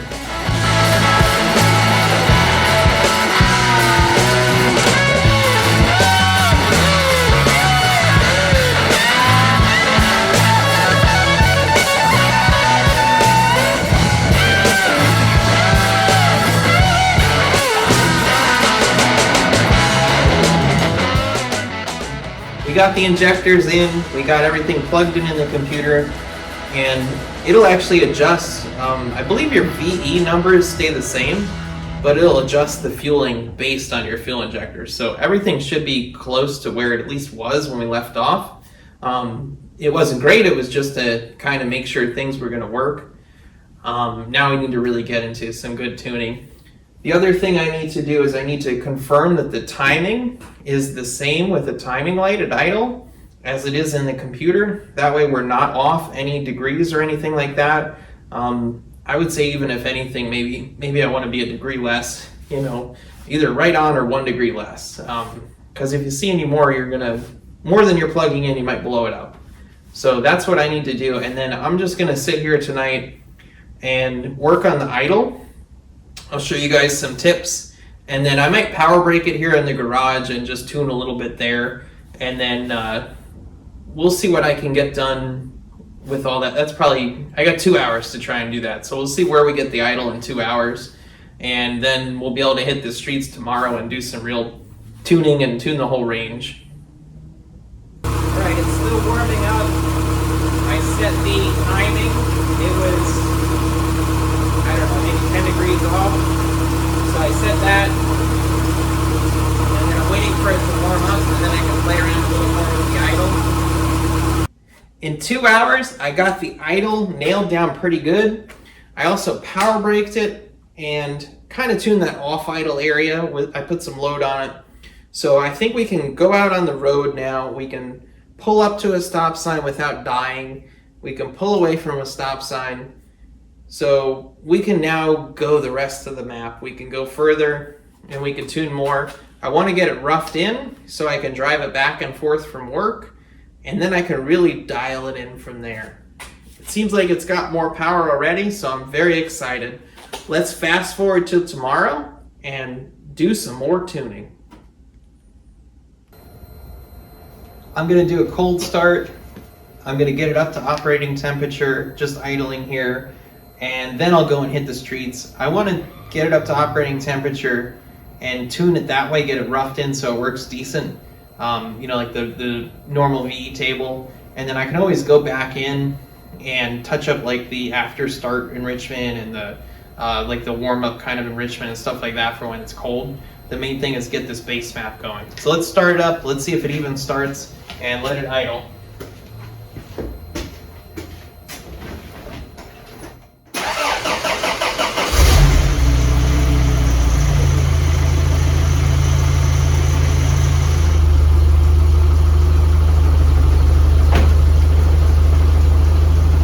So that's a good sign. I didn't have to mess with anything. I didn't have to hit the gas. It did take a second to start up, so maybe it needs more fuel at startup or something, but yeah, that wasn't too bad. So let's let it idle here and then we can take it out to the streets. I started out driving around city streets doing about 30 miles an hour. I was paying attention to the air-fuel ratio and the VE table, which is, think of it as like your jet size, I guess. There's numbers you can plug in. The bigger the number, the richer it is. So I was looking at those. Wherever it was lean, I'd bump the number up and just adjust accordingly. I also went and found some hills and got the motor to ping and adjusted the timing down a little bit so it wouldn't ping. Then I bumped up the speeds. I went to a road that's 55, did some tuning there to rough that in, and then did some power pulse. I did have some issues here and there, like I put some wrong values in and stuff like that, but I got those straightened out, and then the tuning was really straightforward.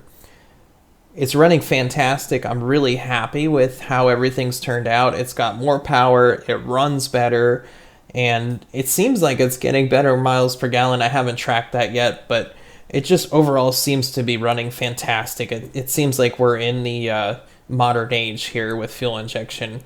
So I'm really excited. Let's show you how this thing runs.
we did it. We've got it tuned. I would say it's like 95% of the way there. There's still a little bit of fiddling to do. It runs great, starts up no matter what the conditions are. It's just a pleasure to drive now. So I'm really happy about that. I feel like the miles per gallon are pretty good too. It's just been a win. I would say power-wise, we're on the top end, we're about the same as the stock ECU and that FMU, believe it or not. And then I would say mid-range to low range, we've got more power and torque, which is where this motor shines. I can dial in a little bit more timing down low once I get this transmission sorted out. Right now, in third gear, the converter will lock up at like 30 miles an hour. And if I'm going up any kind of hill, it's really a lot for the motor. It lugs it down and it starts pinging really bad. So I dialed my timing back, probably from like 3,500 down. That way it doesn't ping so much when it gets in there. Because right now if I put it in D, it'll shift like I'm barely hitting the gas, no matter how much I'm hitting the gas. So that just kind of keeps it from pinging. It's keeping me safe right now until I get the transmission working properly. So that'll be the next video. I'm going to get the transmission working properly, and then this thing's going to basically be like factory but with more power and just cool. So that's the next step. And then I also have to put the new supercharger I got on my Dart, so that's my other video that's going to come out. So stay tuned. I've got a lot of content coming up. Make sure you like, comment, subscribe. Tell me what you love, tell me what you hate, give me ideas. Tell me about your project. I'd love to hear it. So I look forward to seeing you guys in the next video and see what kind of shenanigans we can get into. Welcome back, everybody. My name's Daniel, and this time on Beat Up Builds, we hacked the A340 transmission. Give me a second, I'll explain. So I've adapted an M90 Supercharger on my 22RE, and I have the A340 automatic transmission. When I adapted the supercharger on, I eventually went to standalone fuel injection. I'm running micro squirt specifically, but that'll apply to other standalone fuel injections. And this will apply to some other scenarios. I think you can use this to control how long your gears are held. So like maybe if you change tires, you could use this on a stock ECU and everything, just intercept those signals and adjust them, so that way it holds your gears longer for bigger tires, things like that. It can kick down earlier if you needed to. So it could be really handy for that, and it could also be handy for engine swaps. Maybe if you're running standalone on an engine swap, or if you do like carbureted engine swap, this might work perfectly. Anything that'll connect to this A340, you can do this on. So the main thing is you need an older one like this 88 4Runner that has a standalone or a separate computer basically. So there's an ECU for the engine, and then this one is for the transmission. It needs to see a few signals from the engine computer, which we no longer have. So we're going to recreate those signals with an Arduino. I got two of these for like 25 bucks. These are really cheap. It fits Beat Up Builds perfectly. So let me take you upstairs to my studio. I have a great theory on how this will work. I'm going to bring you along for the ride. I don't know for certain this is going to work, but I have a good theory. I'm going to take you upstairs. I'm going to explain it. We're going to test it all on the bench. We're going to get the Arduino working up there, and then we're going to put it in the truck, take it out on the streets, and see if it works. So stay tuned. Nobody has done this before. I'm really excited to bring this to you. Let's go upstairs. Let's get into it. All right, so we're up here in the studio. Let me kind of explain what we're going to try and do here. So I looked in that factory service manual, and it gives some testing procedures. And basically it says like line 1, line 2, line 3, either need to be 0 or 5 volts. And I think that basically is like Morse code is probably the best explanation. Like it's either on or off, and then there's 3 different ones. So like maybe one's on, one's off. And that tells it what throttle position it's at. In the factory service manual, it does say at this, at this throttle position, it should see this. So I've kind of compiled a table of those values, And there's a few positions that I don't know for certain what the value should be. So I kind of guessed at that. For the moment, I took an educated guess. And I'm not going to show you that just yet in case we need to change something there. At the end, I'll show you my table. I'm going to share the code that I use for the Arduino and make it so that way, hopefully you don't have to do as much thinking as I'm doing, and you can just kind of plug and play what I've already thought up for you if you're in this situation and need something like this. So this is our Arduino. It came in this really nice package. I can't get it closed anymore because I opened it and touched things in here. But I got 2 of these for 20 bucks. It's actually packaged really nice, I have to say, for just a cheap Amazon thing. So we've got a cord for a 9-volt. I think I can snip this and hook it into the power of the car, even though it's 12. I'm gonna double check, but I think it resists down to 5 anyway. And I think it can do that if it sees 12 volts there. And this is gonna be our connection to the computer. You can also power it with this. And this is the Arduino basically in here. And then there's a little case I got to go with it. So that way it's not just hanging out there, bumping against things. I could mount it. Maybe I'll mount it to the case of the factory ECU that I patched into. We'll see. I'll have to figure that out. Let's get it working first though. So first things first, I'm going to identify what pins that I need. I've done a little bit of research, and there's some pins with like a tilde, that's that swoopy thing. Those can do, I think, a variable voltage output. I think I'm going to use those to future-proof, because I'm pretty sure I'm going to need either just 0 or 5 to output, but by the chance, there could be a chance that I need to do values in between. So just to future-proof that, I'm just going to wire to those. That way, if I do have to make that change, it's just all in the coding and it's not actually in the wiring or anything like that. And then there's an input on here.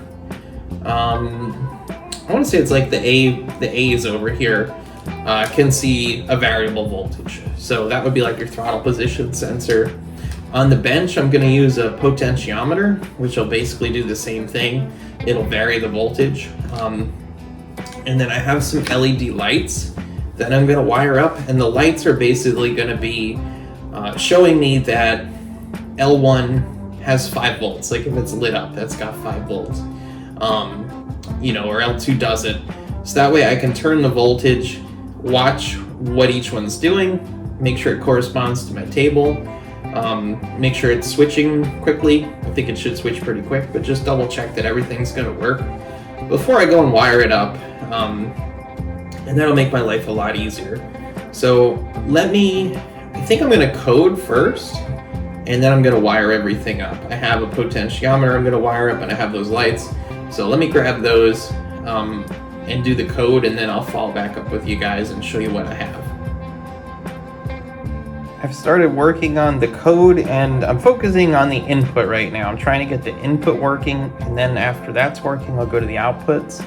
So I have a 6-volt battery, which I've used some resistors to make 5 volts, which will simulate our sensor voltage out of our TPS. And then this potentiometer right here is going to mimic the TPS. As you turn it, the voltage changes. And then right now I'm powering the board with USB right now, and also uploading the code. So I've got it to a point where I got the code in here, and down here it's giving me values. So right now it's at 0 volts, and as I turn my pot, the voltage will increase. So that's all working perfectly. And I can turn it back down. So I've got the input side of this all worked out. It'll be a lot cleaner once it's in the vehicle. There'll basically just be the one wire going to here, just one wire, and then the ground's shared, so I think that'll be okay. I was a little bit stuck for a second because I didn't have the battery grounded to here, so the ground wasn't shared and it wasn't getting a good signal. So now it's working flawlessly. Let's see if we can get the outputs to work. we're making some big headway on the outputs. I was having trouble finding what I needed, so I posted on Reddit and asked about code. This guy helped me with the code right here. This guy's a legend. Thank you so much. So basically I put his code in, and then it wasn't working. I messed with it a little bit, and then somebody else recommended to use ChatGPT to troubleshoot code. I don't see their comment anymore, so I can't give them any credit, but I punched the code in ChatGPT. It showed me where all the errors were and what needed fixed, and I literally copy and pasted what ChatGPT fixed, and it works now. So I think I'm sleeping on ChatGPT. We need to utilize that more. So if we turn the pot, here's our little light. Comes on for a little bit, goes off for a little bit, comes on, and goes off. So that's the building blocks of what we need, and if we turn it back this way, it does the same thing in reverse. So that's the building blocks of what we need, and then basically this is what we need to punch in. So imagine the 5 is the LED lit up. So like we just, I don't know, let's just pretend we did L1. So I need to do 3 of those, and I need to make this sequence match. And we also need to do it at a certain range, so that way, you know, closed throttles, you know, a little bit closed and a little bit off, and then right off throttles a little bit off, half. I don't think that's actually half, I just used half. Might even be a quarter. I might start out like a quarter throttle. And maybe wide open throttles like half or something, or I don't know. I need to figure that out in my head, but I need to basically put these values in and then give a corresponding voltage for them to come on. And then that's kind of it. We just need to bench test it. Then we'll have 3 of these lights flickering, coming on and off, and that'll be our code basically. And then once that all matches our table and seems to be working right, we can take all of this and put it in the truck. I think I've got it, guys. So let me kind of try and show you what's going on. These are the states. So you see the 0s and 5s. So the first state, they're all 5 volts, which mean the light's on. So right now we're in our first state, and that's to ADC 103, which correlates to voltage. That's just what the Arduino uses. It's like bits or something. So that's going to go up to 103. So we're past 103 now. All the lights are out. So you can see the second one is 000, and that goes to 205. So let's go to ADC 205. Now we've got 1 and 3 lit. If we go to our chart here, 1 and 3 need to be lit, and that's till 511 ADC. So keep turning that. Right there, we're just past 511. So we have just L1s lit. If we reference our chart here, that's correct, and that goes to 718.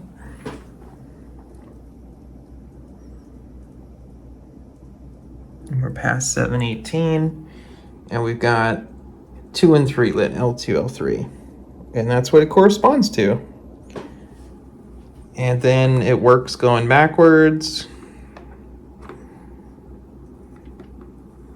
And if I go quick, it works pretty quickly. That's quick enough anyway.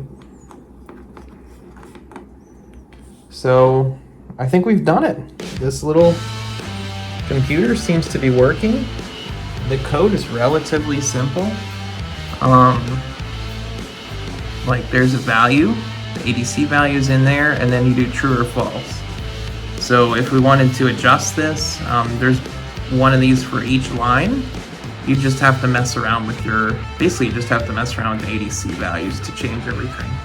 So it should be relatively simple to adjust and modify. And I was thinking it might also work for a stock 22 already. So like If you put bigger tires on a like stock 22RE automatic, you really want the shift points to, like, shifts to hold a little longer, so you could potentially use it to do this as well. That would be pretty cool. So I think we're basically ready to put it in. I have a couple things coming. I have a USB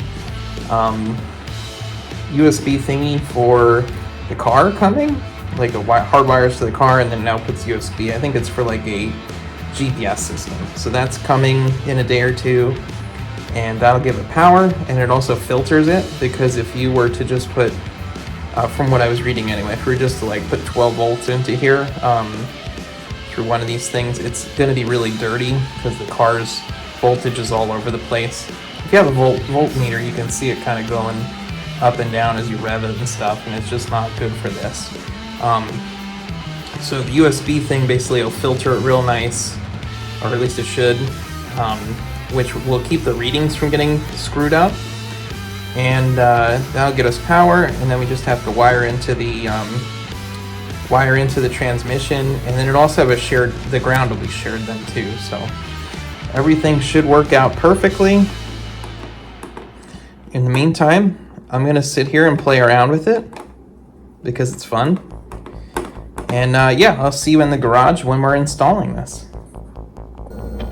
So I'm testing the Arduino now. It's all wired in very, very temporarily just to see what's going on, what's happening. I tried to power it off of this cigarette lighter USB here, and the signal was not clean. My lights were flickering and stuff. It just wasn't working right. I don't know if that's because it's a crappy USB thing, or if the cigarette lighter isn't seeing enough voltage. Could be either of those or a combination. What I have right now is it's for like a GPS thing that's wired right to the battery right now, and it puts out a USB, and that's giving me a nice clean signal, it seems like. And I'll mount it somewhere under the dash, but I'll make sure I get a nice I run it straight from the battery. I'll use a fuse and everything. You also need to ground the Arduino to the battery, so make sure you do that as well. So the next part is going to be, let's make sure the inputs work. So I got the lights hooked up, and I'm going to toggle the throttle position sensor and make sure those lights are working the same way they did on the bench. I'm testing the input right now from the throttle position sensor just to make sure that's all working correctly. I'm getting a clean signal and everything. I've got it working right now.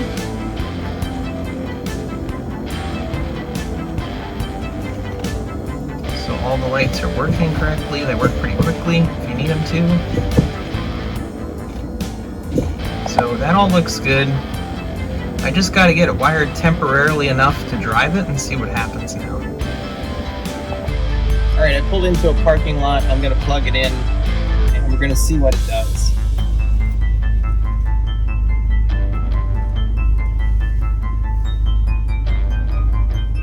Okay, see the green light. Feel like our connections are in here. Let's just drive around the parking lot. I don't know if this is a big enough parking lot to really get a good test.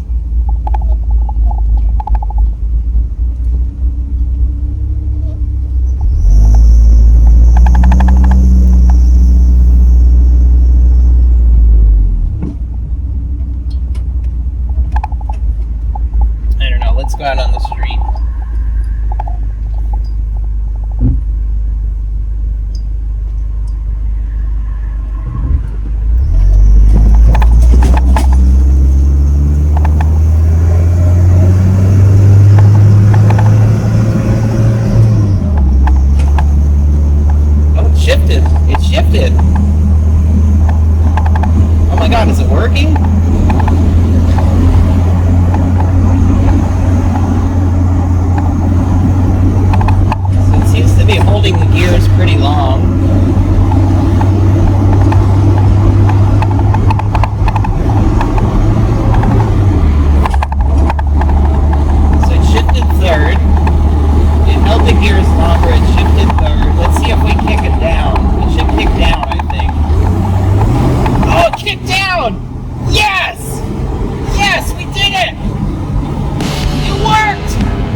done this before.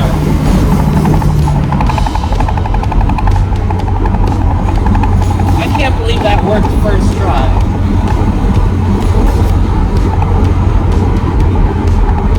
This is awesome.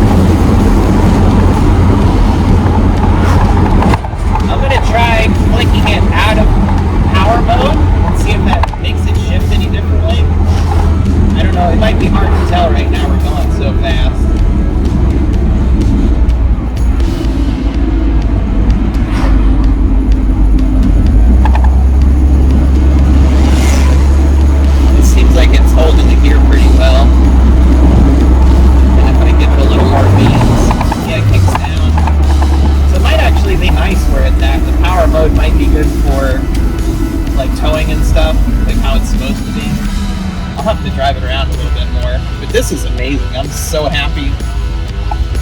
This made my day.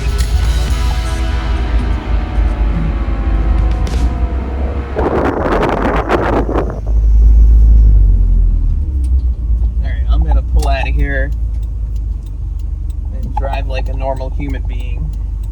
I might do a little drive around. I'm actually really stoked about this. Alright, let's pull out like a normal person would. See how it shifts. First, it's holding it. Shift set, that was really good. Shifted second, nice. And then it's holding second a little long, although it may need to at the tire size I have.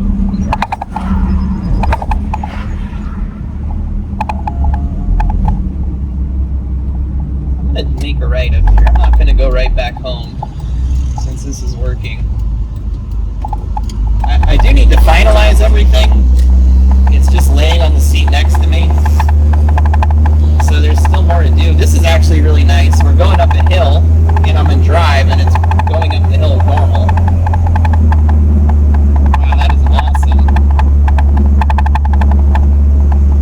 I am so happy right now. This made my year, I think.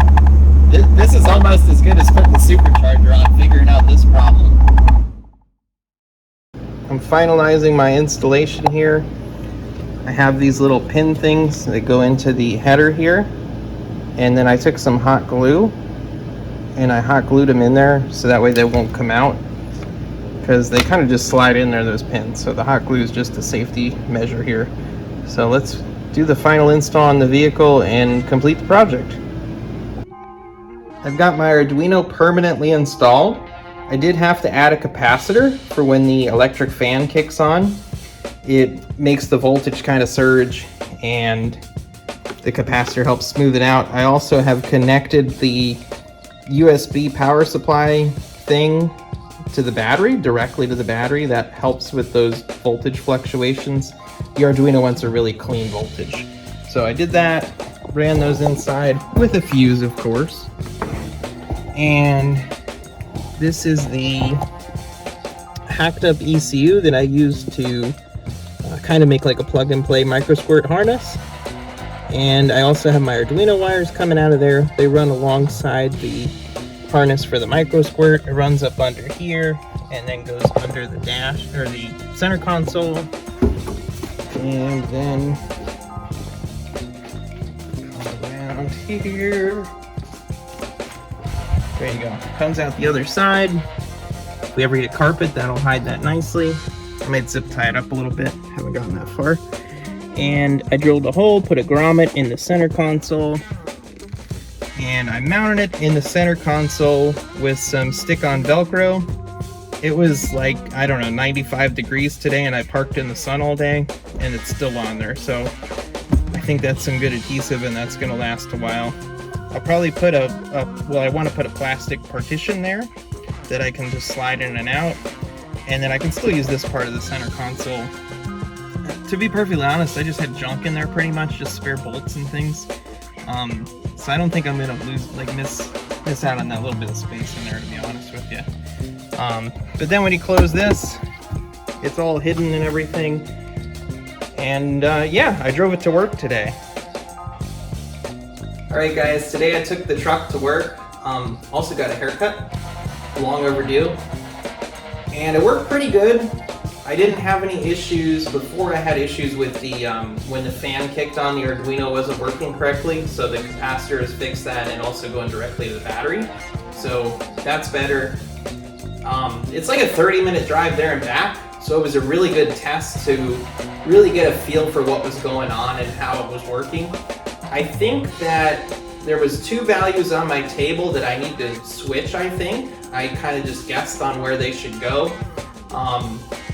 So I think basically almost its maximum range, that value, like right before the maximum, that value is, it's thinking it's like the throttle's closed most of the way. And then right off of idle, it's thinking throttle's open quite a bit. So I think I just need to flip those. That's the next thing I'm gonna do. And then I think we're done after that. So let me try that and then we're gonna wrap this whole thing up. All right guys, I'm back from my drive. It worked great switching those values, so I can share my table with you now. Everything's working correctly. It's 98 degrees in the garage, so we're up here in the studio filming this wrap-up video because it's a lot more comfortable here. So one thing I want to mention is there's 2 transmission computers. So I'm using the Denso one, that's what came in my truck. That gives the 0 or 5 volt signal to the L1, L2, L3, which go to the transmission computer, or they receive that. So there is also an ASIN one, and it's the same thing, it's just 0 or 12 volts. So if you have that, you can still do this, you just need to use relays. So they make breakout boards with relays on them for 12 volts. For the Arduino. So if you purchase one of those, I think it might sandwich on top of each other or something, and that'll get it working just the same. It's just a little bit more wiring. If you know anything about automotive wiring, you know what a relay is, you know how they work. If not, Google it. They're pretty simple. That's one thing I want to mention. I already mentioned this, but I'm going to just touch on it again because I want to be super informative, so this can be repeated by somebody else that wants to do this. You need a clean power source. That's really important with these Arduinos. I learned that pretty quickly. So make sure you connect I used a 12 volt to a USB power supply. Mine was intended for like a GPS or something like that. Use that helps clean up the signal. And then I also had to put a 1000 microfarad capacitor. I think mine's rated up to 20 volts or something like that. They're pretty common to find. I would just use that one.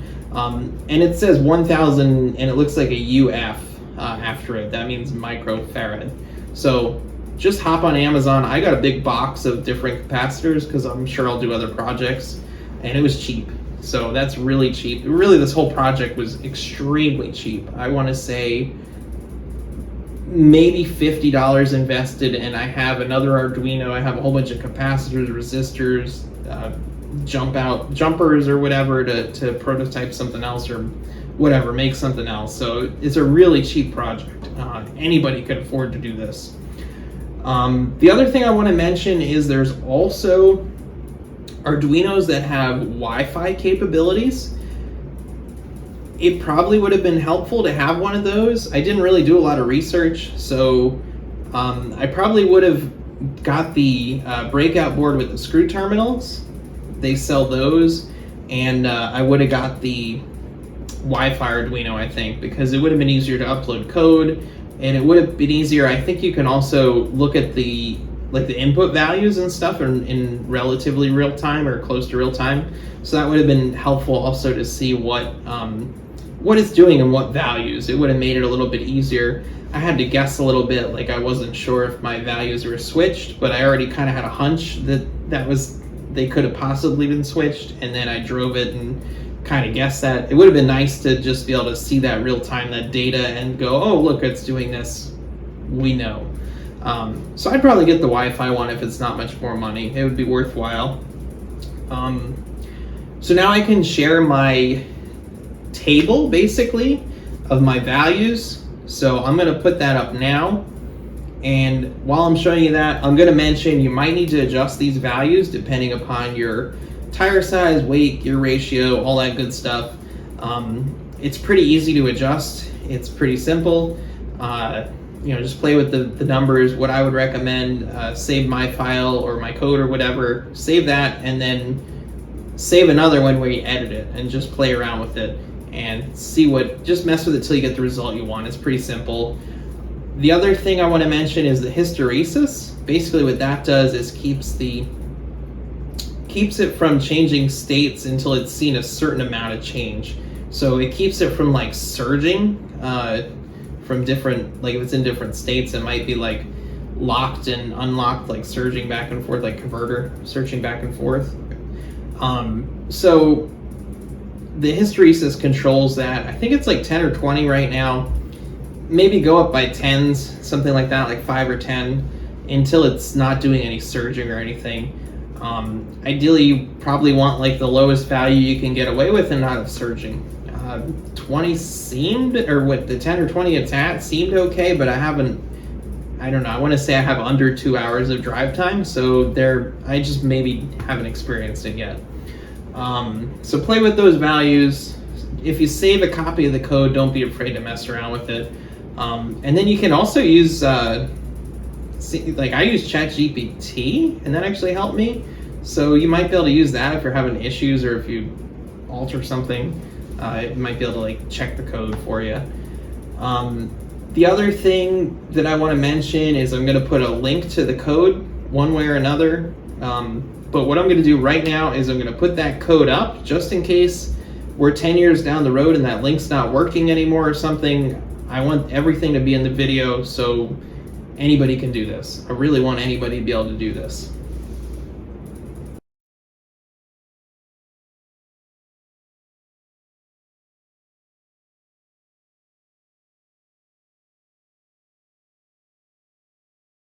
And that's it. That's the whole video. I had a lot of fun doing this. I loved figuring out the problem and everything and coming up with a solution. I'm really excited that it was cheap. That's my favorite thing here, is to do something cheap. And we did it. I bought all this. I have lots of extra stuff, and I probably spent like $50 total. So anybody can afford to do this. It'll work for like my situation where I did a standalone fuel injection. I think you could use it on the stock computer and just like intercept that signal, like cut those wires and run a new signal into it. I don't see why that wouldn't work. You might be able to use this if you do I don't know, let's say you bolt a carbureted engine to the A340 and then you put a throttle position sensor on the carburetor in some fashion. All this stuff could potentially still apply. You just need a throttle position input, and then you need a switch for the IDL circuit is really the main thing. So you could rig something up with a carburetor, I feel, and then you could have your A340 working the same as it did with like EFI. So I think this is gonna be really useful. I would love to see people do this. I know everybody loves the manual transmission, but not all of us are blessed with that. And I don't know, I haven't found a manual transmission for cheap, so to spend $50 and make my automatic transmission work, that's a no-brainer to me. I'm just gonna hold on to it until I can, I don't know, find a cheap manual or whatever. Maybe it'll stay automatic a long time, we'll see. But hopefully this helps somebody out.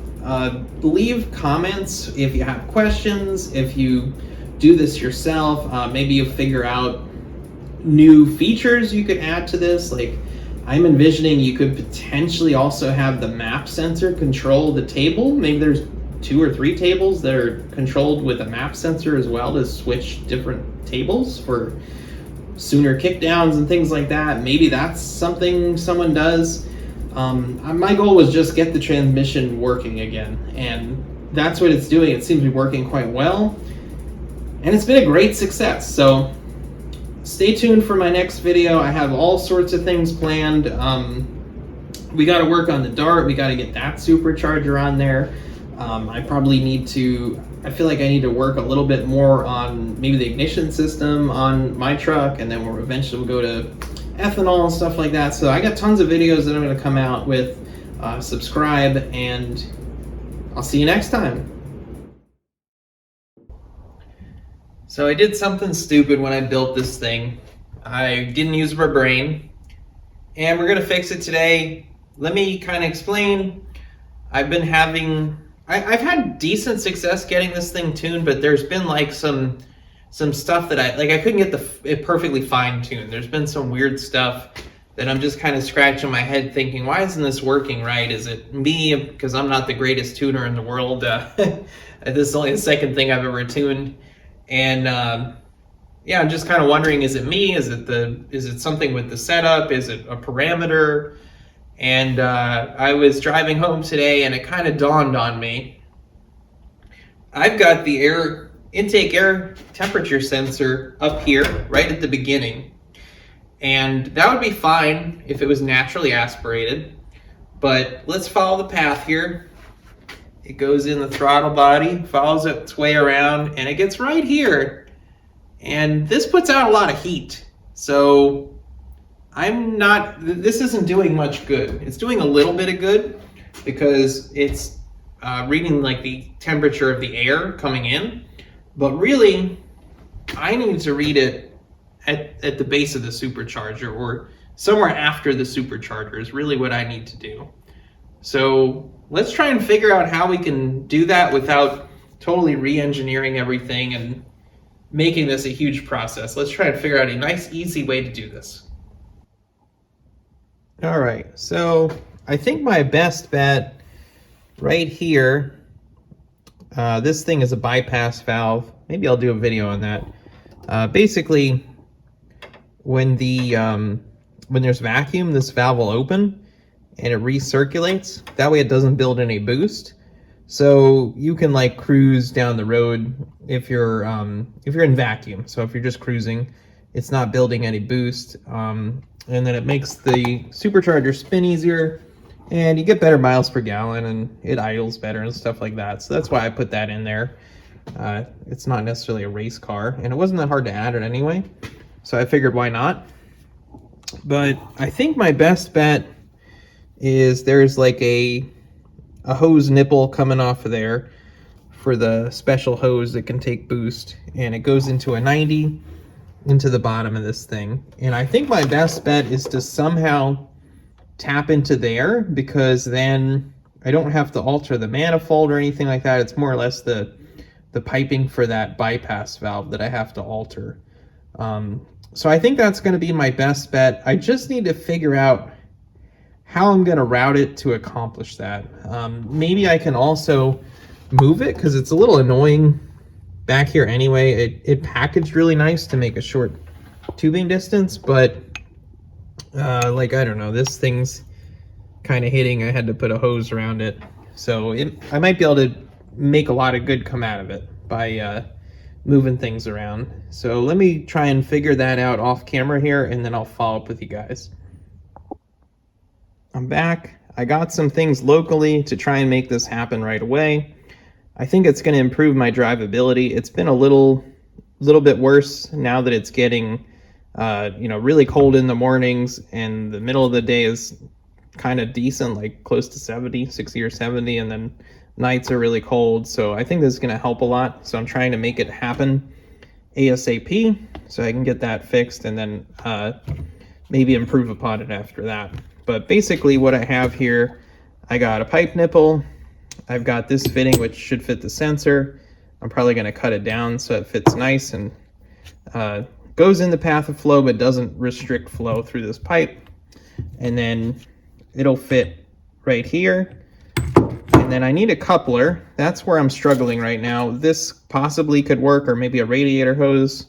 I got to figure that one out. I couldn't find anything at the store, or at least at Home Depot. So I got to do that. I got to weld this on. Then I think between these couplers, the hose that's already on the engine, this pipe, I think I can extend it to reach that. I need a 90.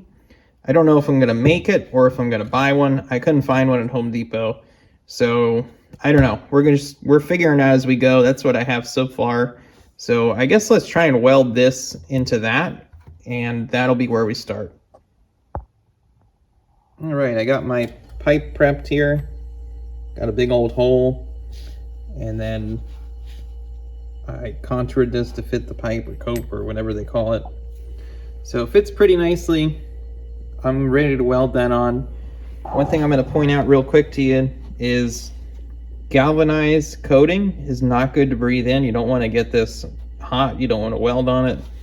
But I don't have a good way to remove it. I ground where I'm going to weld the best I could, but it's still going to release some gas. The inside of the pipe is galvanized too, so you got to be careful of that. I don't do this all the time. I need to do this quick. I don't have time to put it in I think you can put it in vinegar and stuff like that and soak it for a couple days. I don't have a couple of days. I just want to get this done.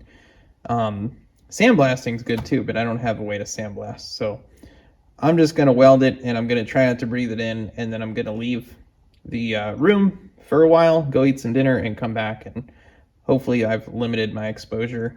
But if possible, try and remove the coating so that way you're not impacting your health and all that good stuff. So let's get this thing welded on, and then we'll be ready to put the sensor in and see how we can fabricate the rest of this. I got it all finished up. I threw a couple tacks on the threads. Even though the threads will probably hold it pretty well, I just wanted a little bit of a lip. Keep the pressurized pipe from coming off, or the rubber or whatever. And welded this on. I did it at like an arm's length, so I was like way out there welding it, where I'd normally be a little closer. So extra horrible welds. Although they penetrated good, they just don't look pretty. And just a fun fact, if you're a little new to welding, I tacked here. If you tack somewhere and then you let it cool off, a lot of times it pulls up like this. So you either want to tack it here and then quickly go and tack here before it cools off, like tack here and as fast as you can tack there, or clamp it. I didn't have it clamped. I really didn't have a good apparatus to clamp this and center it in the hole and all that good stuff. But and really it doesn't matter. I mean, it looks like hell anyway. If it's a little crooked, I don't think it really makes a difference here. It's more form over, or a function over form. And then the sensor sticks down exactly how much I wanted it to, so I'm really happy about that. I don't know if that was luck or skill. We'll go with luck. But that's exactly what I wanted. It's a little bit in the path of air, but it's not like totally in there, and I don't think that's really restricting it at all. So that's exactly what I was shooting for. So now I need to figure out, this part's going to go in the supercharger. This is going to go here. And then I needed some kind of coupler to couple this end to this thing. I don't know if this is going to work. I'm going to have to dig around, see what I can do. Maybe I'll use that for mock-up or something. I don't know. I don't know if this would hold up. Maybe. It's just got to hold up for like a week till the proper part comes. I don't know. Let me think about that real quick, and then I'll see you in a second. Here's what I'm thinking. I've got it in here like this. I put that weird rubber piece there, just, I think that's what I'm gonna use temporarily. So I just need a junction for that. And then it comes out there to the right. And I think what I'm gonna do is, I think I'm gonna 90 up and then come up and then like a 45, and I can go into that. And I think I'm going to try and do that with PVC. 3/4 PVC I think is about 1 inch OD. So that's what I'm thinking right now. That'd be cheap and easy to do. It might be a little more restrictive than what I had. It's a little thinner, I think, on the ID. But I think that might work. And then, I don't know, maybe I could possibly get a silicone 90, use a piece of that pipe, and then come up to a 45 into this. That would be better. But if the PVC works, I might not worry about that for now. But yeah, the stores are closed. It's late, so I can't try that. I think I'm going to run the wires over here, and then at least that'll be done.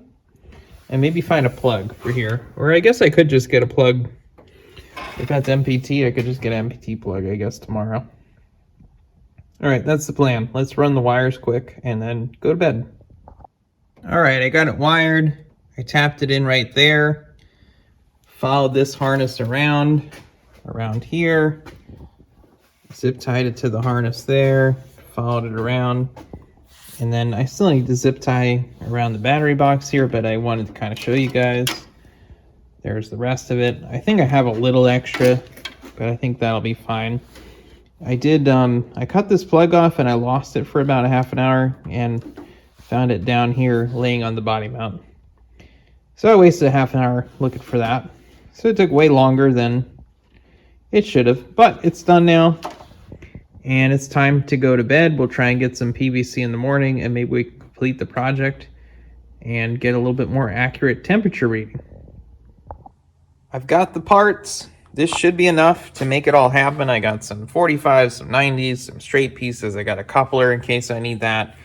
That should be more than enough to get it done. I got some glue and I got a plug to go in the intake. So that'll be real easy. There's my contraption glued together. It's got a 90, comes up, and then a 45s into that tube that's already in there. And that should take care of all that. And that should be pretty good. It's a little ugly, but it's more than tough enough for what it needs to do. I got it in. So it connects up there. Runs down behind there.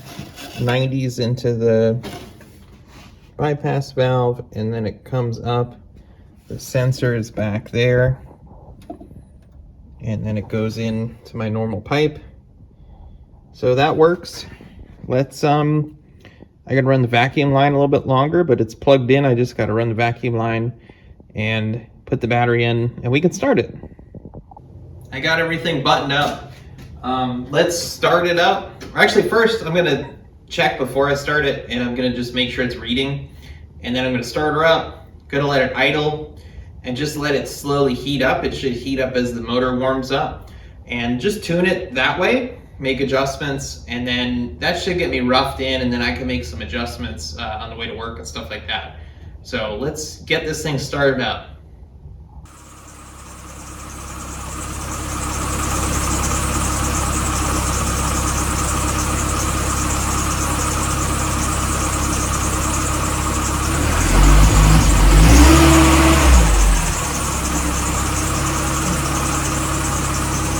So something interesting I'm noticing is my 90-degree elbow that was already on there before. It's actually sucking clothes under vacuum. I didn't notice it doing that last time, but it was also hard to see it when it was running. So that could be a problem as well. I might have to order something that's reinforced a little bit. I don't know if that exists or not. I don't know. I'm still gonna mess around with it. I gotta drive it to work, so I'm gonna let it warm up and adjust the value.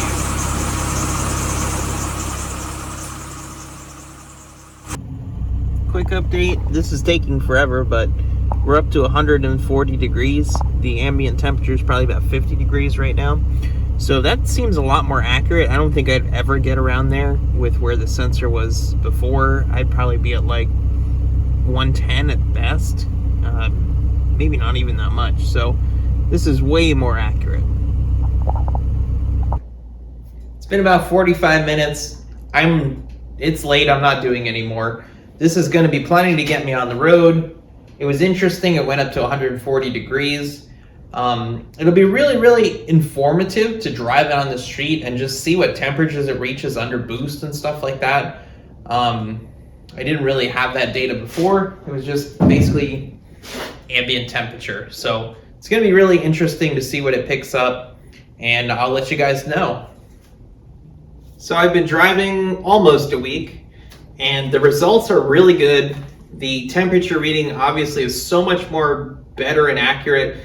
I can see the supercharger like heat up the air, temperature going into the engine and stuff like that. And that's allowing me to tune a little bit more accurately based on that temperature reading. Before we were basically just doing like ambient temperature, which not awful, but like for instance, it was like 60 degrees today. This is where I saw the highest supercharger temperature so far. I was beating on it a little bit, and I got up to like 160 or 170 degrees. I think that's okay for a supercharger. I need to do a little more research, but I saw like some people saying like Hellcats in Texas were up to like 200 degrees intake temperature. So we're still at least under that. Could be better maybe, but it was like 60 degrees, add another 20 on that. Maybe that's all it gets up to if it gets hot. I don't know. We'll figure it out as we go. The bottom line is we have a more accurate reading, and it's allowing me to fine tune a lot better. So big win there. I'm glad I finally realized that. I was really scratching my head for a little bit, like, why can't I get this dialed in, you know, perfectly? And I'm a lot closer now. So the next problem I have is that 90-degree boot is squishing closed under like 15 pounds of vacuum or more, so like kind of around idle. Once you come off idle, that vacuum drops enough that it opens back up. And I think that's making my idle get richer, and I don't think it sucks closed all the time either. That's the other interesting thing. I think as that boot warms up, I think that's when it sucks closed, like it gets more pliable. Or at least that's my guess. I'm not really watching it while I drive, obviously, but I've noticed that my idle is a lot richer sometimes. And I think it's because that closes and then the air has to go through the supercharger, and then the supercharger is basically like a restriction at idle. So I think it's actually less air is coming in, so it's increasing the air-fuel ratio to be rich. That's my theory. I'm no scientist. Sounds pretty good to me. We need to fix that 90. I also got a proper coupler. I'm going to cut this down, obviously, the right size, but that'll replace that that rubber boot thing. That's actually for it's like an adapter boot for a radiator hose to like go up to the next size. Like you put it over the thing and then put the hose over or something like that. I don't even know why I have it, but it hasn't blown up yet. So hopefully it'll make it to the weekend, because I'm done. That's all I can do this week. It's like Halloween. There's all sorts of trick-or-treating and stuff I got to do. So that's all I have for this week. And yeah, I think that's it. We'll get back on it next week. Make sure you like, comment, subscribe. By the way, I think my water pump's leaking. I think we'll have to do that. I got 10 years out of it. That's pretty good. But yeah, next time we'll get into that. And thank you guys for watching. If you've watched the video this long, you're a trooper. Appreciate you. And I'll see you next week. Welcome back, everybody. If you tuned in last time, we altered my bypass valve because my intake air temperature sensor was in totally the wrong location. So we altered that, and I noticed the 90-degree elbow is sucking closed. So I bought a better one, and I also had a coupler I made that wasn't out of anything that ever had any business being pressurized or vacuum applied to it. So I got something else I can cut down to make a coupler out of. So that's one thing I'm going to do. And then we also noticed, well, at least I noticed, my water pump is just starting to drip a little bit and weep. So there's a weep hole on the bottom of your, or maybe it's on the top, either the top or the bottom, there's a weep hole in the water pump, and it'll start weeping first. And, you know, generally when it's about to, you know, fail or whatever, it'll start weeping very gently first. And you'll find a couple drips, and that's what we're seeing right now. And yeah, we're going to solve that problem with a new water pump. The last one made it 10 years, 50,000 miles, 60,000 miles, something like that. It was an Asian water pump, but this one definitely is from Japan. And let me show you. So check this out. I got the Asian water pump because the Japanese one usually pretty good. I don't remember the last one having all this authenticity stuff on it. So like it's got a little sticker there, like a special shiny sticker to show that it's legit. Maybe my last one wasn't legit, I don't know. And then to me, this means more than the sticker, is they have Japanese writing on one side. They do have American on the other side, obviously. And they tell you stuff. I don't know. Tell you all sorts of stuff. Get a nice gasket. That's kind of normal. But to me, those two things really show that it's the proper part. I don't know if the last one was, or if this is something new that they're doing. They also put it on the water pump, which is pretty cool. Just thought I'd share that. And let me show you the weep hole real quick.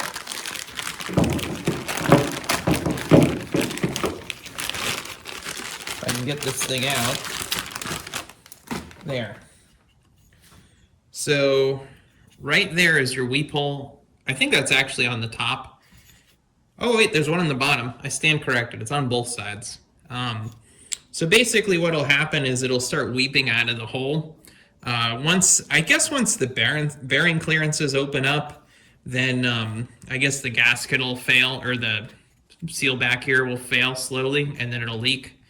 If you have a better description than that, I'd love to hear it, how that works. I just know if they start leaking out of there, you want to replace it. So yeah, this is the legit real deal one. The casting is a little rough, honestly, but everything machined looks good. The blades look good.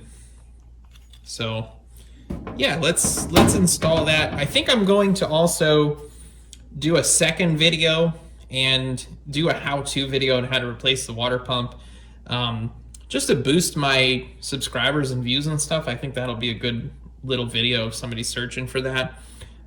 So I'll probably kind of film it. I'll probably use a lot of the footage I'm doing now, and then also film some little segments and just make a nice short and sweet video on how to install it.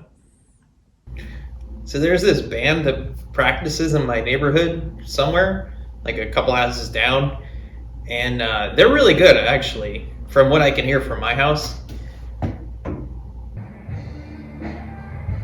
I don't know if you guys can hear the band. If I get enough subscribers, I should ask them if they want to do music. So they're really good. I'd love to get, I feel like at 800 subscribers, it'd be kind of like embarrassing to ask them to use their music. I don't know. I feel like I need a little more backing than that before I go asking. But I think if we get enough subscribers, I'd really like to just go down there and say, hey, do you want to do a couple songs? Or do you have some original songs, and I'll give them credit? I think that'd be a pretty cool way to, like a community get together, and I don't know, be a cool way to have some cool music instead of just stock YouTube music that I usually use. So anyway, let's get back to the truck. I just always wanted to tell you guys about that. All right, the next step is you want to get all the coolant out of here, drain your whole system out. You could potentially drain it like most of the way too if you want. It didn't have a big enough bucket, but I'm just going to drain all mine out. I'm not sure what it looks like. Easiest way to do that is usually there's a drain petcock under here. You just unscrew it and it starts coming out of there. If you don't have one of those, just pull the lower radiator hose. It's going to make a mess everywhere, but that's how you have to do it. Sometimes they don't always have a petcock like this one does. The factory Toyota one does have a petcock, or at least all that I've seen. You just give her one of these. This one seems like it wants to come out. That's not normal. Okay, it's not coming out that much. I'm gonna pop the radiator cap off.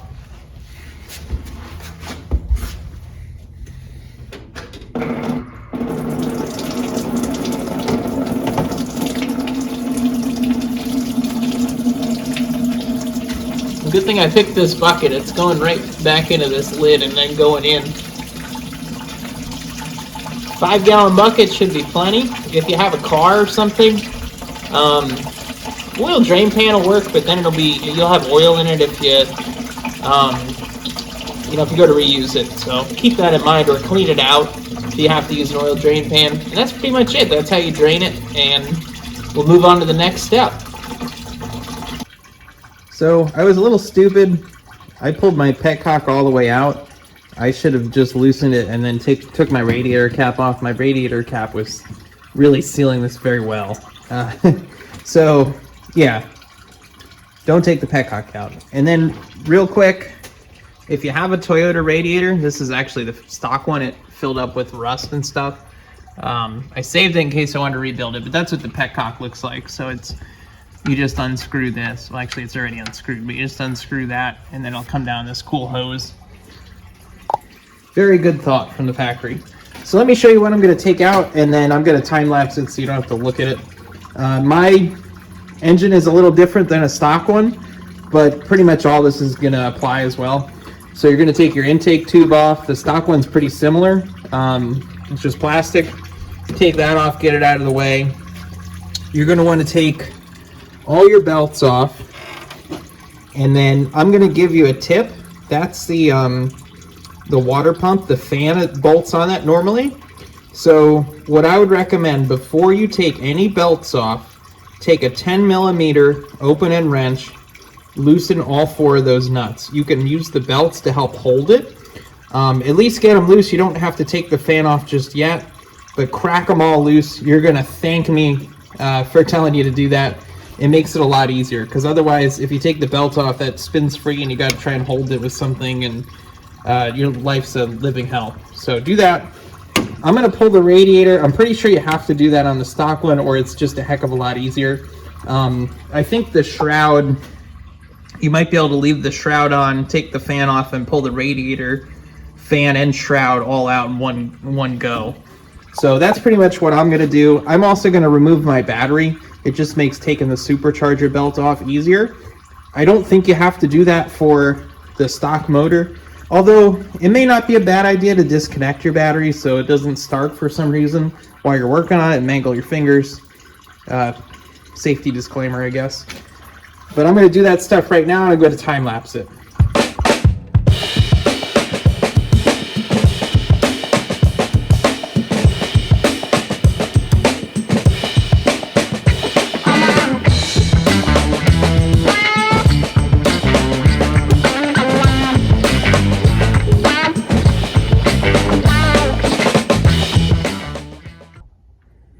Alright guys, I got it all apart. Probably squirt a little black on there and there, just to touch that up. I gotta scrape the gasket. It's kind of gross in there. If you remember, I was stupid and I lived in Florida for a few years, and I think I ran straight water, and my block's really rusty now. I flushed it a bunch, but it's still really brown inside. Ultimately, I think that's what did in the pump. I think just all the crap in there wore it out. The blades don't look too bad, but if you look on the edge here, it's like worn on the edge. It's kind of weird. And when it was bolted on, I could move this up and down a little bit. So I think just the junk in there wore out the seal and the bearing and all that, and that's why it only lasted 10,000 miles, or 10 years, 50,000 miles is about what I got on it. So I did pretty good. This one says Aisin at least. I don't know if it's quite the same as this one. Guess we'll take a peek. How close does that look? See, this one doesn't have like the cool cast thing with the sticker like this one has. But I think the Aisin's in about the same place and all that. It's got this doohickey up here. It probably was an Aisin one. I think they just put a little more authenticity stuff on there to, I don't know, keep the China ones out of business. So let's clean up the gasket surface. Yay. And actually, I'm probably gonna paint these real quick. I want to paint these brackets. That was part of the reason of taking this out. Just so they don't get rusty. We got winter coming up and everything. They're pretty thick, but I'm just gonna paint them black and put them back, as Lucky would say.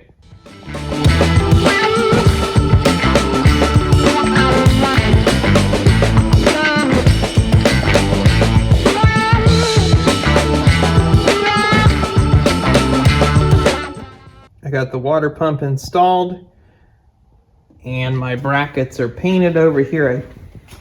I ran the heater. I haven't been running the heater yet. I'm trying to get used to the cold, but I figured it would help cure these parts quicker, and maybe I could get them back on tonight. Maybe I can get this thing reassembled by tonight. We'll see. So I think while everything's apart and off and there's room, I'm going to try and tackle this elbow, put the new one on, and then put the new coupler in there. And hopefully that elbow won't squish closed and everything will work better. All right, I got the new 90 on. It does seem stiffer, I feel like. And there's, see all that reinforcement stuff in there? There's a little bit in here, but not quite as much. Where'd that go? The only unfortunate thing is I bought this for the coupler, but by the time I cut off of this one, I had this and this left. So I actually didn't even need that. But anyway, whatever. We got some nice tubing in here. This one was actually $6 and this was like $20. So I'm hoping that it's better quality, hopefully. I could put a spring in here. I just really don't want to. I'm afraid it could go in and touch the supercharger and do a lot of damage. So I don't want to do that, but maybe I will if I have to. So let's reinstall this, then we can put all the stuff back on. My brackets should be dry. Put those back on. Let's hit it. I gotta clean my hands because I want to touch these painted parts and I don't want to get them all greasy and disgusting.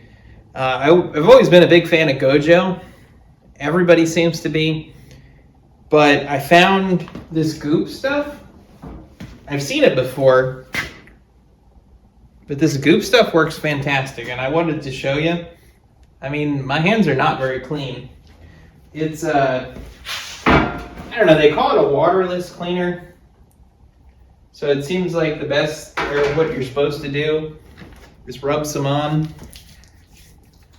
And then wipe it off with a paper towel. And then it kind of leaves like it feels like you're putting lotion on or something once you're done. Like it feels like you're moisturized. So I like to kind of just wash my hands after, just to get rid of that lotion feeling. But like if you had to, you know, like if you're on the side of the road or something and you clean your hands and wipe them off the paper towel, it wouldn't be too bad. It just feels like lotion. So it wouldn't be too bad to hop back in the car and go for a drive. Your hands are clean. I don't know if you can see what's going on here. It like melts the grease. I don't know how to explain it. I've seen it do it to paint too. If it's dry, it doesn't always do it to paint, but if it's like relatively fresh, I've seen it take spray paint off. I'm actually really impressed. It's cheap. I get it at the grocery store. I don't know, I figured I'd share. So, looks pretty gross. Grab a paper towel. And then it all comes off on the paper towel here.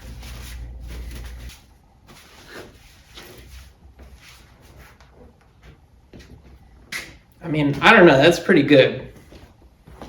Obviously I didn't do under my fingernails, but it's clean. It just melts the grease off.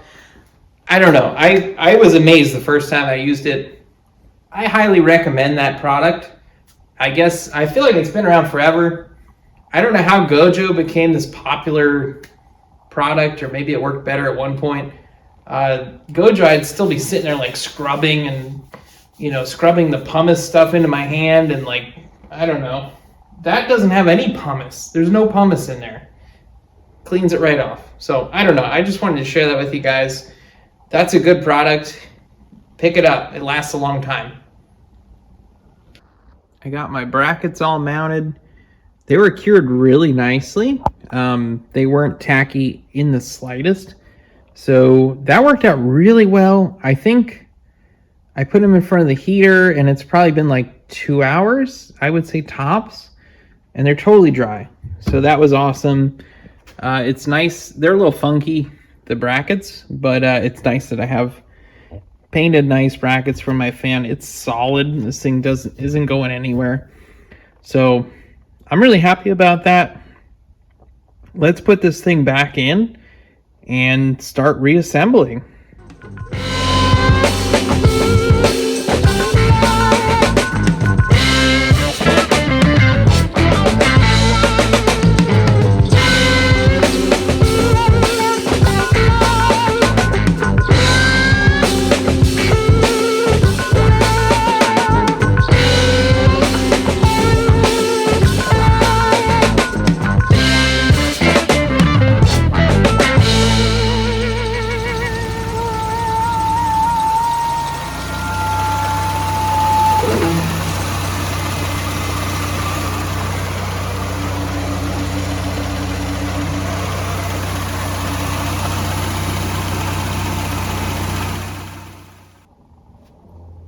2 a.m.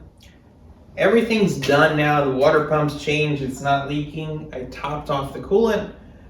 The new pipes are in there for the bypass valve. Now, it is still crushing under vacuum, but not as much.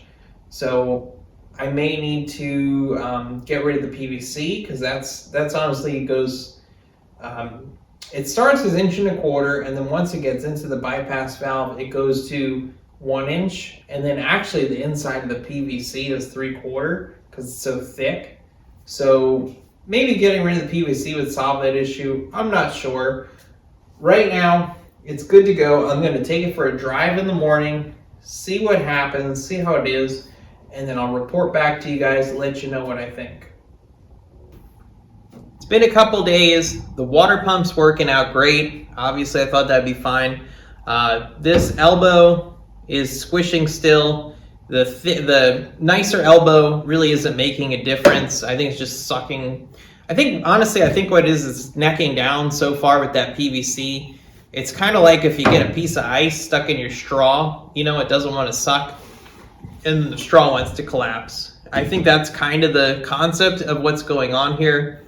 I think that PVC is necking it down too much. I don't know if I should, maybe I should go to this 1.25 inches. I could use a piece of this red tube as like a bushing on the bypass valve side to step it up, and on the intake side to step it up, and then I have plenty of straights. I think I would just need a 45 degree. I have a 90, so I could 90 out of the bypass into a 45, and then some straight into the intake tubing. And then really the only restriction would be at the bypass valve and the intake tube, which the bypass valve I can't make bigger. The intake tube I don't want to make bigger. So maybe that's the solution. Or maybe I just replace the PVC. I don't know. I just want it to go away. I'm leaning towards this. If you guys have any opinions on that, leave them in the comments. I'd love to hear some insights. Maybe somebody's an engineer or something, or knows things about stuff. But I think I have the general concept behind, with the straw sucking closed. I think that's basically what's going on. So like, comment, subscribe. That's all I've got for this week. I'm out of time. I'll see you guys next week. We'll see what we can fix next week, or what kind of trouble we can get into. I don't know what's planned. We'll see. If it's your first time here, let me get you up to speed. I've got a 22RE with an M90 Supercharger, and I use this bypass valve. Most factory superchargers use something like this, and basically what it does is at idle, it'll route the, it's basically a passageway to go around the supercharger, so you have a little bit nicer idle. And then it also will be opened under like light throttle, just to try and get better miles per gallon, things like that. And then when you hit the throttle, closes up, and it all goes right through the supercharger. You get all the power you want, all that good stuff. The problem I'm having is, in the last 2 episodes ago or whatever, I was stupid. I put my intake air temperature sensor way up here and realized it should be after the supercharger, because the supercharger is making a lot of heat and we're not getting an accurate temperature reading of what it is going into the engine. So we're not getting an accurate adjustment as the air temperature heats up. It's pretty much what it is. So I installed one down there in a piece of black pipe and extended my routing for my bypass valve. And I used 3/4 PVC because the outside is 1 inch, and I could just clamp my hoses onto it, and I figured that'd probably be fine. And it's not. I think what's going on is my tube up here right at the supercharger. Well, I know that's sucking closed, but I think the reason it's sucking closed is because this is 3/4 PVC.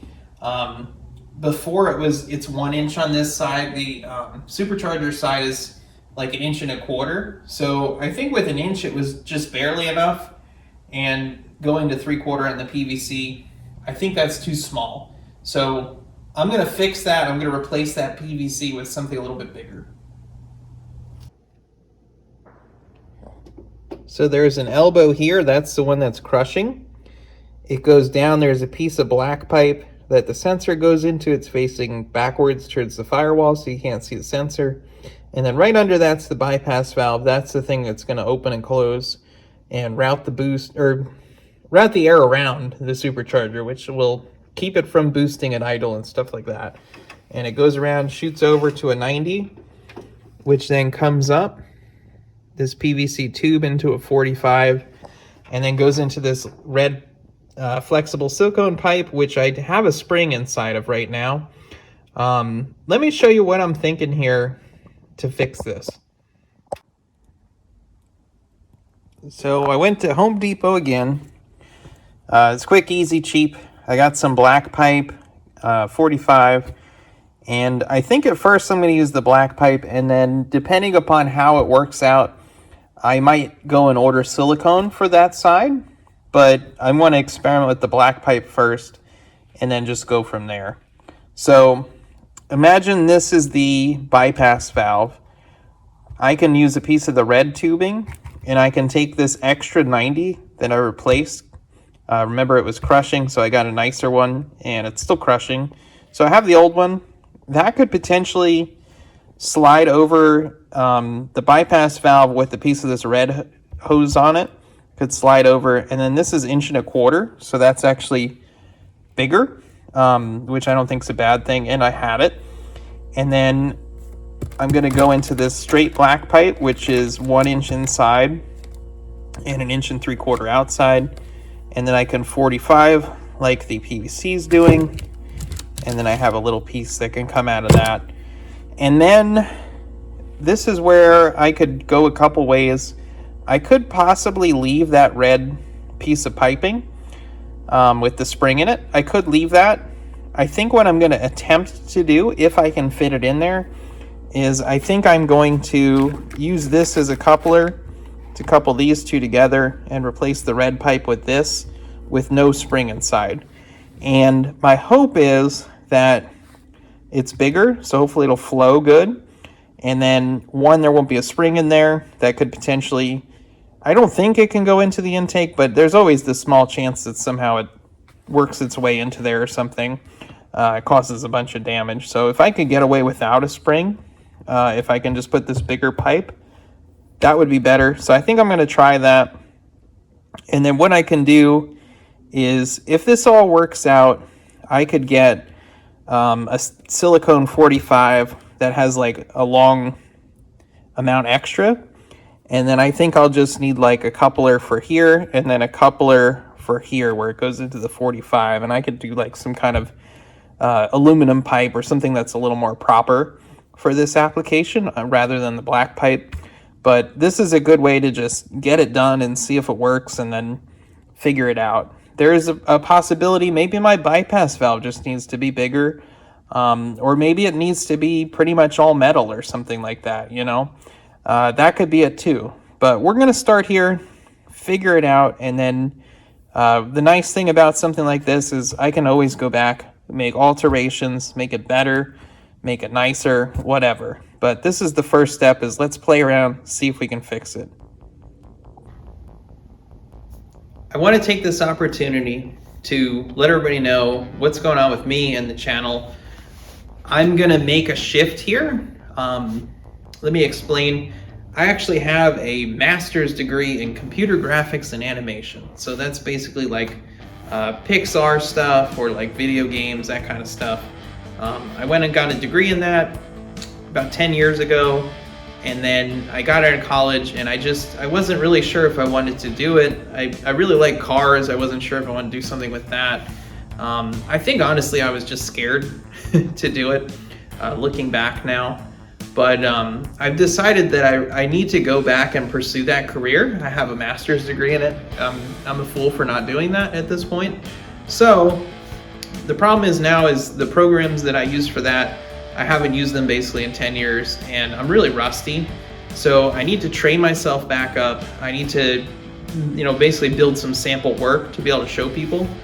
And I really need to focus on that because I'm really serious about doing that. I think it would help a lot. I'd be able to make more money and that'll reflect here on the channel. I can do better projects and stuff like that.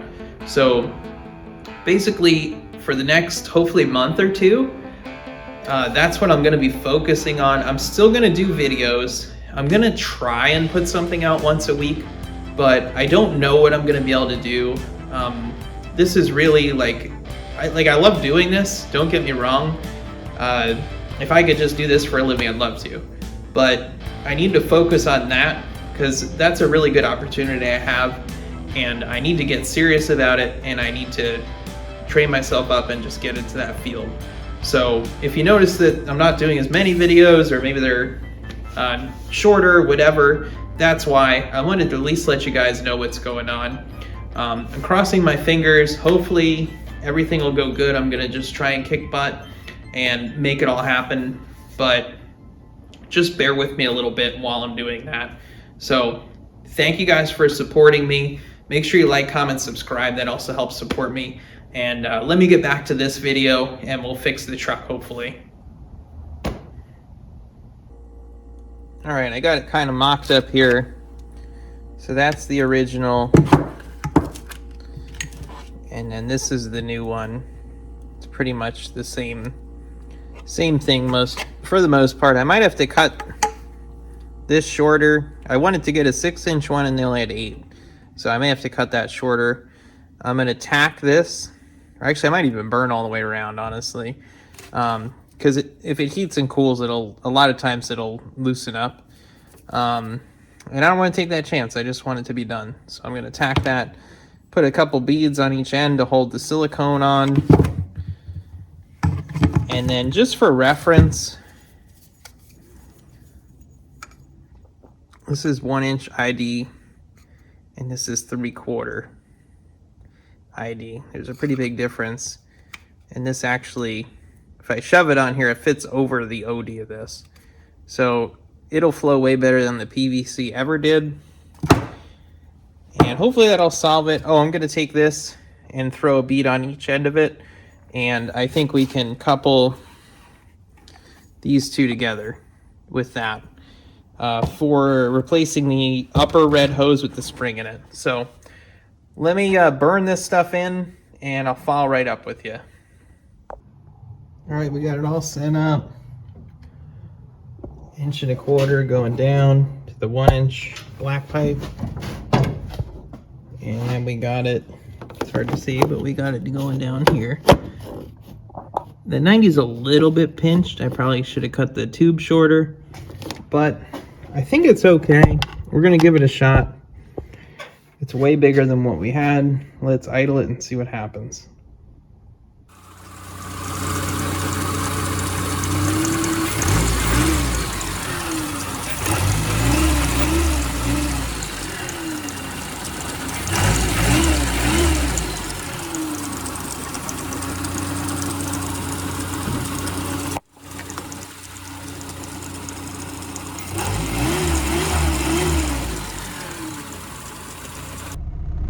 So the tubes are still sucking closed. I guess there's just so much vacuum that they just suck closed. I don't think it's super restrictive.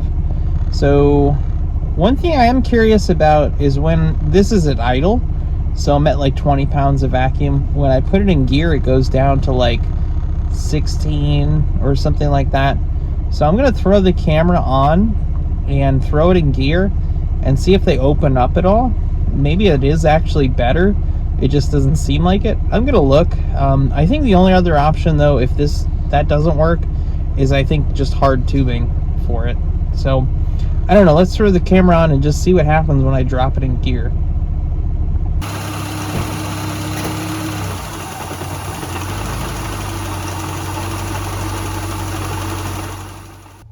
So it didn't make a difference, idle or in gear. It feels like a waste of time because I didn't do anything different, but what we've learned here is we need to use a solid pipe pretty much the whole way. We can use couplers because they won't squish, but ultimately that's what we need to do. We need to go and do solid pipe the whole way with just couplers. So you'll see that next time, but that's it. That's all I'm doing this weekend. I'm gonna drive it and see if it is any different the way it is, but everything's sucking closed, all of the elbows and everything. I don't think it's going to be any different than it was last week. So we're going to do solid pipe next week and see how that works. I think it'll probably work great. So the past 2-3 videos, I've been fighting the bypass valve. I've had good theories, but they haven't worked out yet. And now I'm going to basically employ the ultimate technique. Basically what's happening is under vacuum, the silicone tubes to my bypass valve, they're sucking closed. And when they suck closed, the bypass valve's not working, and then it's running really rich. And it's intermittent. I can't like tune it out because it comes and goes, and it's just not good. It's not working right. There's no point of having it if it's not going to work right. So I'm trying to get it to work, and this time I know exactly what to do to make it work, and I'm going to do it at a hard tubing with short couplers that cannot crush because they're too short. And that's how I'm going to solve the problem. It's pretty bad. Now it's getting colder out. I was sitting in the drive-thru getting some food, and it was running so rich that it cooled the oxygen sensor off enough that it started flashing, which is kind of its like warm-up sequence. So it got that cold that it needed to restart because it was so rich. So yeah, we need to fix this. It'll be a lot better to drive it, and I think I have everything to get it fixed. Let me show you what we're going to do. So last time I did 1.25 inches all the way down. That's how it's supposed to be. It's 1.25 inches on my bypass valve, and then went to 1 inch, or it comes out of 1 inch and did 1.25 inches to 1 inch black pipe all the way up here, and then this is like close to 1 inch up here. Try and do as little restriction as possible with what I had laying around to see if that made a difference. It made 0 difference. It didn't squish any less. So that was a fail, but I had the stuff. It didn't cost me too much extra to try it. And I don't know, we're learning things here, right? So I think what I'm gonna do is I'm gonna use a hard pipe basically. So let me take this out and then I'll show you what I'm gonna do. So here's my pile of parts and failed tries and whatnot. I went to Home Depot and they weren't open, they were closed. So I'm stuck using all this random stuff that I had, and I think I've come up with a great idea. I think I'm going to reuse, this is the one with the spring in it. This fit the best up by the intake, like under the throttle body. So I'm going to reuse this, which went great into this, which then coupled into here. So I'm just going to use this. It can't crush. It's a little small. It's 3/4 versus the 1 inch. But it can't crush. So I'm going to rock that for now. And that's going to be better than what I had. And then what I've done is this elbow goes on here, I think like that. And so it was crushing. And what I decided to do is I had a, hold on. Gotta get creative here. I had a 1 inch pipe nipple. I don't know if you can see that in there. And I shoved it in there, or maybe it's a 2 inch pipe nipple. It's about that long. I shoved it in up to here. This is going to shove in up to here, and then the other one's going to shove into here. So there's going to be very little space in between, and this is not going to crush anymore. So, and the nice thing about that too is there's no way in hell it's getting around this corner, but even if it did, it's the same size as the tube here. It will not fit, so it won't go in the supercharger or do anything weird. So there's no way that's going to cause an issue. So that's what I'm going to do, and that's going to fix it. It's not going to be crushed at all. So let me stick it together and put it back in, and we can have some fun, and it'll finally be fixed. The only upgrade after this would maybe be a larger diameter and something a little nicer than like PVC and this junky stuff. So I'm going to use this pipe as a stand-in for basically the supercharger. Pipe is going to be right here, and it's going to go in here. But just to show you guys, and then that pipe nipples in like this area. So with the pipe inserted here, it can't squish it. And then over here, there's a little gap. You can't squish it. So that's going to be perfect. And then the other side will use the spring and this stuff. So none of it will squish and we'll be good to go, finally. So I've got it reattached. Goes up there. Everything's crush proof. The only thing that squishes even the littlest bit is right here.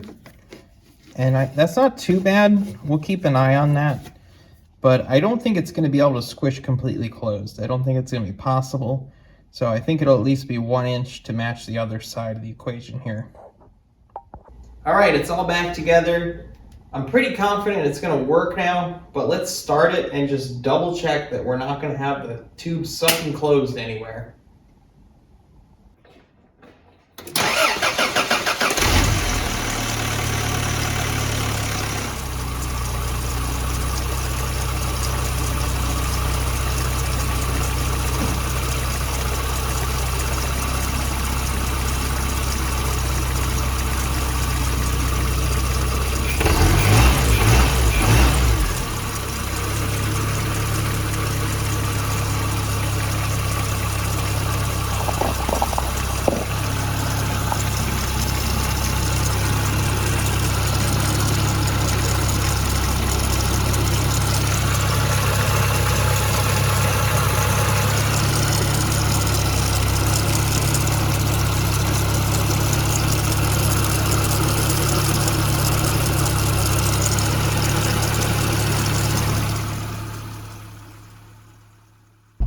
I just got back from running my errands, just testing how this is working out, and the idle's way better. We're staying in between like maybe 12.5, 13.5. 13.5 is honestly where I want to be at. I do also have, there's correction, you can have it correct for your air fuel table to help adjust those numbers a little bit. I have that off right now just because I'm tuning, so that'll also help when I put that back on. But everything's working out great, it's running perfectly, and I'm calling that fixed. All right, I'm really happy that we got that fixed. I do want to try something else. I've been dying to do this since we moved that intake air temperature sensor. Now we could potentially take the intake tube off up to the throttle body, and that'll I just want to take it off and basically see if the supercharger's louder. I'm kind of curious. That also bypasses the airflow meter too, which might be quieting it down, and obviously the air cleaner is quieting it down. Which I did remove some stuff off the air cleaner to try and make it louder. Didn't really help. But I'm curious if I take that off, if it's gonna make it louder. And I think this video needs a little more content. So let's give it a shot, see what it does. I got the intake tube removed. So this is kind of what I'm talking about. It has to go through all this and then all this piping. So I'm hoping that'll make it a little bit louder. And that's right into the throttle body there. So I don't know. I want to try it. I'm curious if it's going to make any difference. I really don't know what to expect. So let's fire it up and see what happens.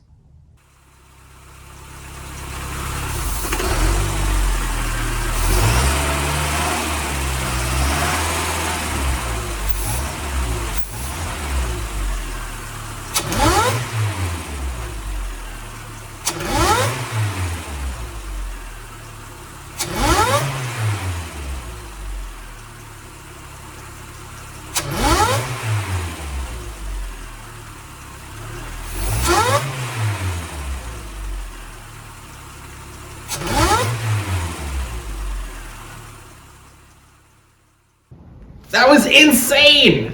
It sounded awesome! I didn't think it was gonna make really much difference. It sounds sick. We gotta do something to make it sound like that. I don't know if we gotta delete the airbox, put a filter right on there. I don't know what we have to do that, but we need to make it sound like that. It sounds amazing. I'm so glad I decided to take 2 seconds and do that for this video. That is really cool. I don't know if I'm gonna do that in the next video, try and figure that out. I'm really excited. That's it for this week. Stay tuned for the next episode, and thank you guys for watching.